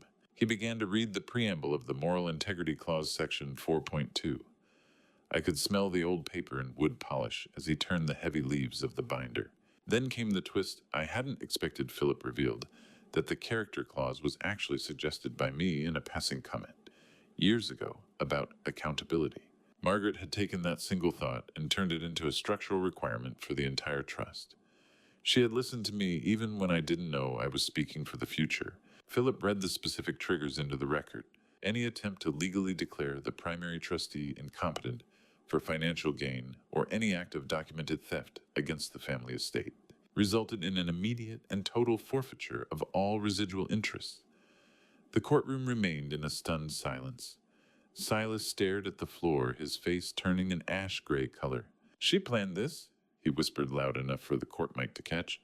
She knew I'd come for it. Margaret's will wasn't a gift. It was a structural safety valve that Silas had spent the last month trying to weld shut, while the pressure was already critical. He had triggered the very mechanism designed to eject him from the legacy. Desmond Price stepped forward to present the final verification. He laid out the documents showing Silas's recent attempt to forge the 2022 will and the recorded threats against Dorothy and Cormac. He argued with a steely precision that these weren't just moral failings. They were the exact breach events defined in the trust's bylaws. The defendant didn't just break the law, Desmond said, his voice echoing in the quiet room. He broke the specific terms of his mother's love. There is no legal remedy for a self-inflicted wound of this magnitude. I looked over at Victoria Grant. She had already closed her briefcase, her professional distance signaling that the defense was a corpse she was no longer willing to perform CPR on. 0. That was the final balance of Silas's inheritance, a perfect clinical circle representing a life of empty promises. Judge Whitman reviewed the ironclad language of the trust and the mountain of forensic evidence. She looked at Silas with a gaze that could have stripped paint from the walls. Mr. Garrison, you have successfully proven yourself to be exactly the man your mother feared you would become, she stated. She formally declared the character clause triggered and ordered Silas's name struck from all future distributions. The judge then revealed the final financial blow.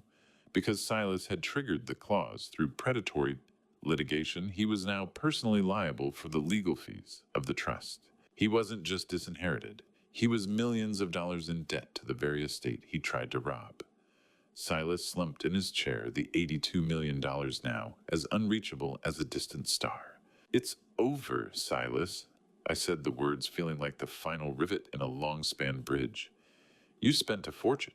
You didn't have to buy a cage. You can't leave. I felt the weight of Margaret's hand on my shoulder. In the quiet of that room, a phantom warmth that finally pushed back the chill of the last few months. The cold, heavy feeling of the blue binder being closed by Philip felt like the end of a war. But as the bailiffs moved in to lead Silas out for processing on the forgery charges, he leaned toward me. His eyes were wide with a frantic animal terror I hadn't seen before. Vince doesn't care about character clauses, Dad, he whispered, the sound muffled by the city traffic through the thick glass windows. He's coming for his $50,000 tonight. I didn't watch them lead Silas away in handcuffs. I was too busy staring at the back of the courtroom where Vance, the vice, stood. His eyes as cold as the steel bolts I'd used to reinforce my front door. The air in courtroom 5A was thick with the weight of the $82 million that had just been read into the record. But Silas's final, hissed threat felt like the only thing that actually mattered. As the bailiffs moved him toward the side exit, Victoria Grant stood and formally withdrew the conservatorship petition. She looked at me for a long, quiet second before leaning over the defense table. Mr. Garrison, I'm sorry, she whispered, her voice barely audible. I was hired by a shell company Silas set up using your own stolen identity to pay my retainer. I had no idea I was being funded by a victim's own stolen credit. I didn't answer her. I just watched Judge Whitman wipe the legal slate clean. Case dismissed, the judge declared, her voice echoing through the silent room. Mr. Garrison, you are a free man in the eyes of this court. I've been free for years, Your Honor, I replied, though my hands were still gripping the table. I'm just glad the paperwork finally caught up. Walking out of that courtroom felt like stepping off a bridge I'd been building for weeks. The structure was sound, but the ground on the other side was still full of mines.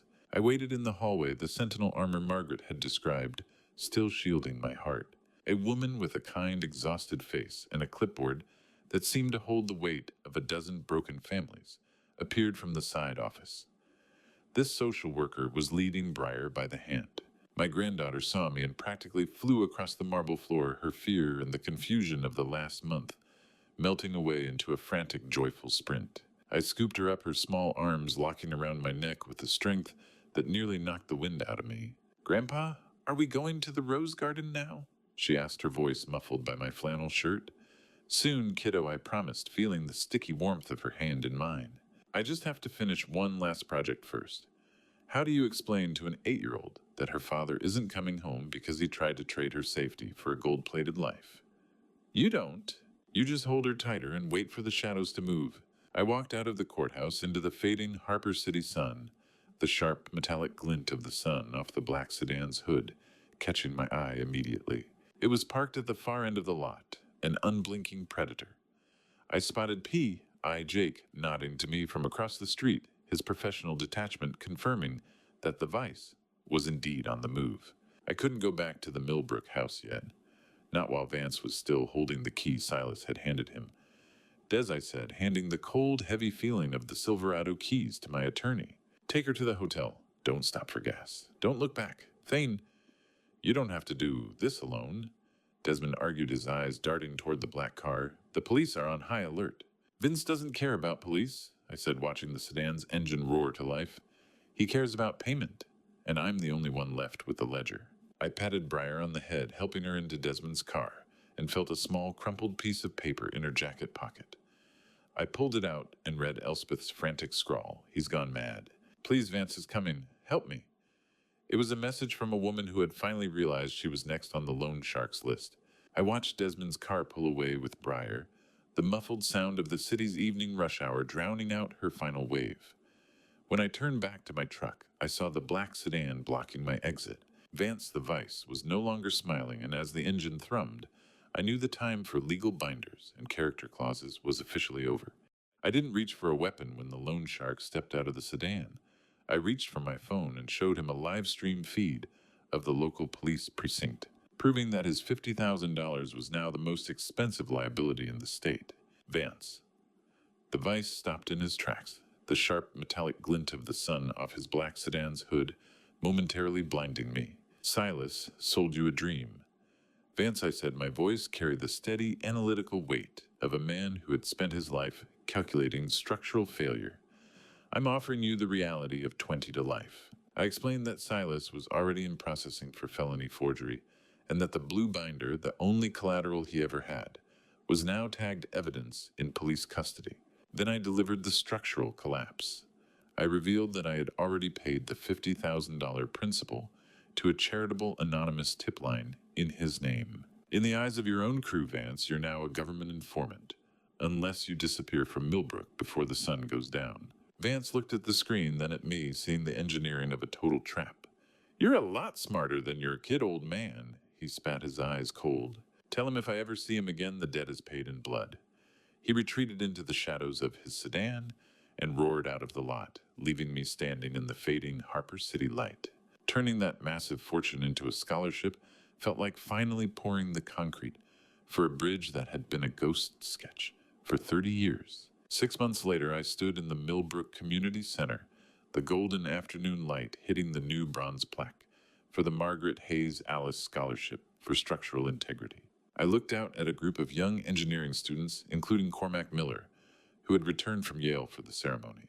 Breyer sat in the front row, looking safe and bright, while Elspeth watched from the back, under the strict, watchful eyes of the security team Margaret's trust still funded. A foundation is only as strong as the truth you build it on, I told the students. Your grandmother would be proud, Breyer. We're turning gold into bridges. How many lives do you have to live before you realize the only thing you can truly take with you is the integrity of the structures you left behind? I returned to my quiet house that evening, the low rhythmic hum of the new alarm system, a comforting pulse in the hallway. I poured a single celebratory glass of Margaret's favorite Cabernet and sat at her old desk. The smell of old cedar and fresh stationery filled the room as I pulled the seventh and final envelope from the box. This was the one Philip said was only for the man who won his life back. I broke the seal, the scratchy, comforting sound of the letter being unfolded filling the silent study. I knew you'd save the legacy Thane, her voice seemed to whisper from the page, not because of the money, but because of the man. Margaret's final secret was a structural revelation that hit me harder than the 82 million. She revealed that her own father had been the one who committed the original identity theft that started her family's fortune, and she had spent her entire life perfecting the character clause to ensure I never suffered the same betrayal he had inflicted on others. She had been protecting me since the day we met. I finally kept the promise. Margaret, I whispered the taste of the wine, a bittersweet tribute to a woman who saw the cracks in the world and built a fortress to keep me safe. I finished the letter and looked at the photo of her on my desk, her smile as vibrant as a Millbrook spring. But then I noticed a small handwritten note, tucked into the very back of the envelope that I had missed a set of coordinates and a date for next year. It was a final piece of the architecture, a destination that suggested the Garrison legacy wasn't finished building just yet. I didn't go to the sentencing to gloat. I went because a structural engineer needs to see the final demolition of a faulty build before he can walk away from the site for good. Sitting in the back row of the criminal courtroom, I watched as Silas was led in the metallic clink of his shackles, echoing in the heavy silence. He was wearing orange, a color that made him look small and sallow against the dark wood of the defendant's table. Judge Sandra Whitman peered over her spectacles, her expression as unyielding as granite.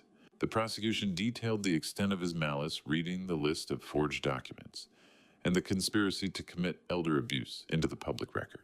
During the hearing, a final piece of rot was unearthed. Silas had taken out a secret life insurance policy on Elspeth as well. It proved that his predatory nature had no floor. He was willing to bet on the deaths of everyone he claimed to love. 10 years, 3,650 days of silence. That was the value the state put on my son's soul. Dad, please, Silas whispered as they prepared to lead him away, his eyes wide and wet. You have millions. Don't let them do this. I didn't say a word. My silence was the final bolt in the cage he had built for himself.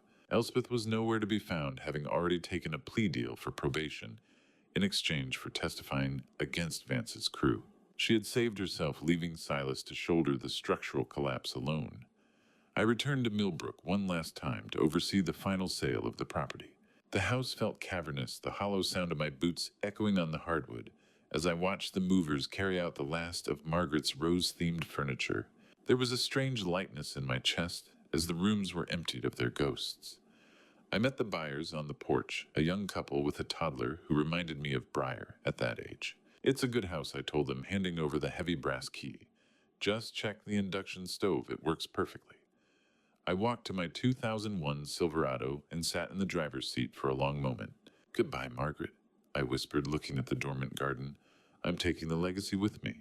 The Charleston salt air felt like a chemical scrub for my spirit, eroding the rust of the last year until the steel underneath was shiny and new again. I followed the coordinates from Margaret's last note to a quiet stretch of coastline in South Carolina.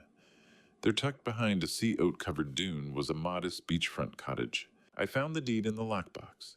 Margaret had purchased it in secret decades ago, putting it in my name only on the very day Briar was born. She had seen the storm coming and built us a lifeboat before the first drop of rain even fell. I sat on the porch and watched the orange sunset bleeding into the Atlantic, the smell of salt spray and decaying marsh grass filling my lungs. Briar ran ahead of me, her laughter ringing out over the sound of the surf. "Look at the waves, Grandpa," she shouted, her feet sinking into the wet sand. "They never stop coming back." "That's the beauty of a tide, Briar," I replied, feeling the cool Atlantic breeze on my face. "It cleans the shore every single night." For the first time in years, I felt the sand between my toes and the absence of a burden on my back. The architecture of my life had been dismantled and rebuilt into something smaller, stronger, and far more resilient. I watched my granddaughter run toward the water, her silhouette sharp against the fading light. But then I felt the weight of the very last envelope in my pocket, the one I'd promised to open only when I felt truly safe. I pulled it out, the cream stationery glowing in the dusk, and realized that even now, Margaret might have one last calculation to share with me. The paper felt warm against my palm, a final whisper from a woman who had spent her dying breaths ensuring I would never have to look over my shoulder again. I sat on the porch of the Charleston cottage, the wood beneath me still holding the day's heat, as the moon began to pull the Atlantic tide toward the shore. I broke the seal on the eighth and final letter, the cream stationery glowing in the soft violet light of the South Carolina twilight. Margaret's voice was there, clear and steady in the ink, revealing that the true purpose of the trust wasn't just a shield for my old age, but a reset button for the Garrison name.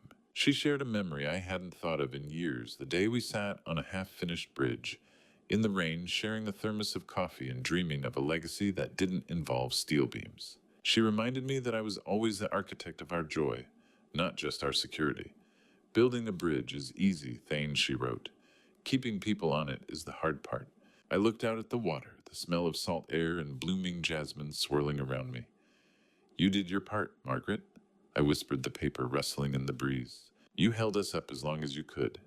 The letter contained one more technical revelation. She had prepaid for a private security detail to watch this very cottage for the first year. They were instructed to remain invisible ghosts in the dunes unless I called out a specific safe word we had used as a joke decades ago. Even in her absence, she was the silent sentinel. The $82 million had been a mountain I had to climb, but looking out at the ocean, it felt like a single grain of sand compared to the weight of Briar's laughter. I checked my phone, seeing a digital update from the Hayes Alice Foundation. The first group of scholarship recipients had been selected, a cohort of young minds, ready to build things that would last longer than their own lifetimes. Among the mentors was Cormac Miller, who sent me a short note about his dual degree in ethics and engineering. "Cormac says thank you," Grandpa Briar said, leaning against my knee. "He says the bridge is holding." I smiled, patting her hand. "It's not my bridge anymore, Briar. It belongs to all of them now." The trust was no longer a target for greed. It was a self-sustaining engine for good that Silas could never touch or tarnish. A final postscript in Margaret's letter caught my eye, a small act of mercy I hadn't expected. She had left a separate modest trust for Silas, not of currency, but of prepaid therapy and rehabilitation services. It would only be available if he completed his 10-year sentence without incident. Even after everything, she was still trying to provide him with a blueprint for a better foundation if he was finally willing to follow it. How do you measure a life? Not in the steel you've forged or the fortunes you've defended, but in the quiet moments when the shadows finally stop reaching for you. I stood up the joints in my knees, feeling lighter than they had in Millbrook. I took Briar's hand and we walked down to the edge of the Folly Beach surf. The sky was a bruised palette of violet and orange colors Margaret would have insisted on painting if she were here. I reached into my pocket and pulled out the scraps of the forged will and the court papers I'd been carrying like shrapnel in my soul. I let the wind take them, watching the lies dissolve into the dark Atlantic. Is the water cold, Grandpa Briar? Asked her unburdened giggles, rising over the rhythmic heavy thrum of the tide. I felt the cold seawater swirl around my ankles, a saltwater baptism that washed away the scent of clinical antiseptic and courthouse floor wax. It feels like a fresh start, kiddo, I said, standing tall as the grandfather I was always meant to be. Come on, let's see how far the world goes. I watched the last sliver of the sun vanish beneath the waves, and for the first time in 2 years, I didn't reach for the lock on the door. Looking back now, I realize the hardest part of this family story wasn't the money, the courtroom, or even the threats. It was accepting that family betrayal can come from the people you love most. If I could give one piece of advice, it would be this: never ignore the small cracks in a relationship. I did, and those cracks turned into a devastating family betrayal that almost destroyed everything Margaret and I built. This family story taught me that loyalty should never mean blindness. Protect what you've built, protect your peace, and never let guilt silence your judgment. Even in the darkest moments of family betrayal, faith kept me steady. I truly believe that God places truth in our path when we finally have the courage to face it. In the end, this family story reminded me that character matters more than inheritance, and that another family betrayal can only break you if you refuse to learn from it. Thank you for staying with me until the end of this journey. I'd truly like to hear your thoughts. What would you do if you found yourself in the same difficult situation I faced? Share your perspective in the comments below.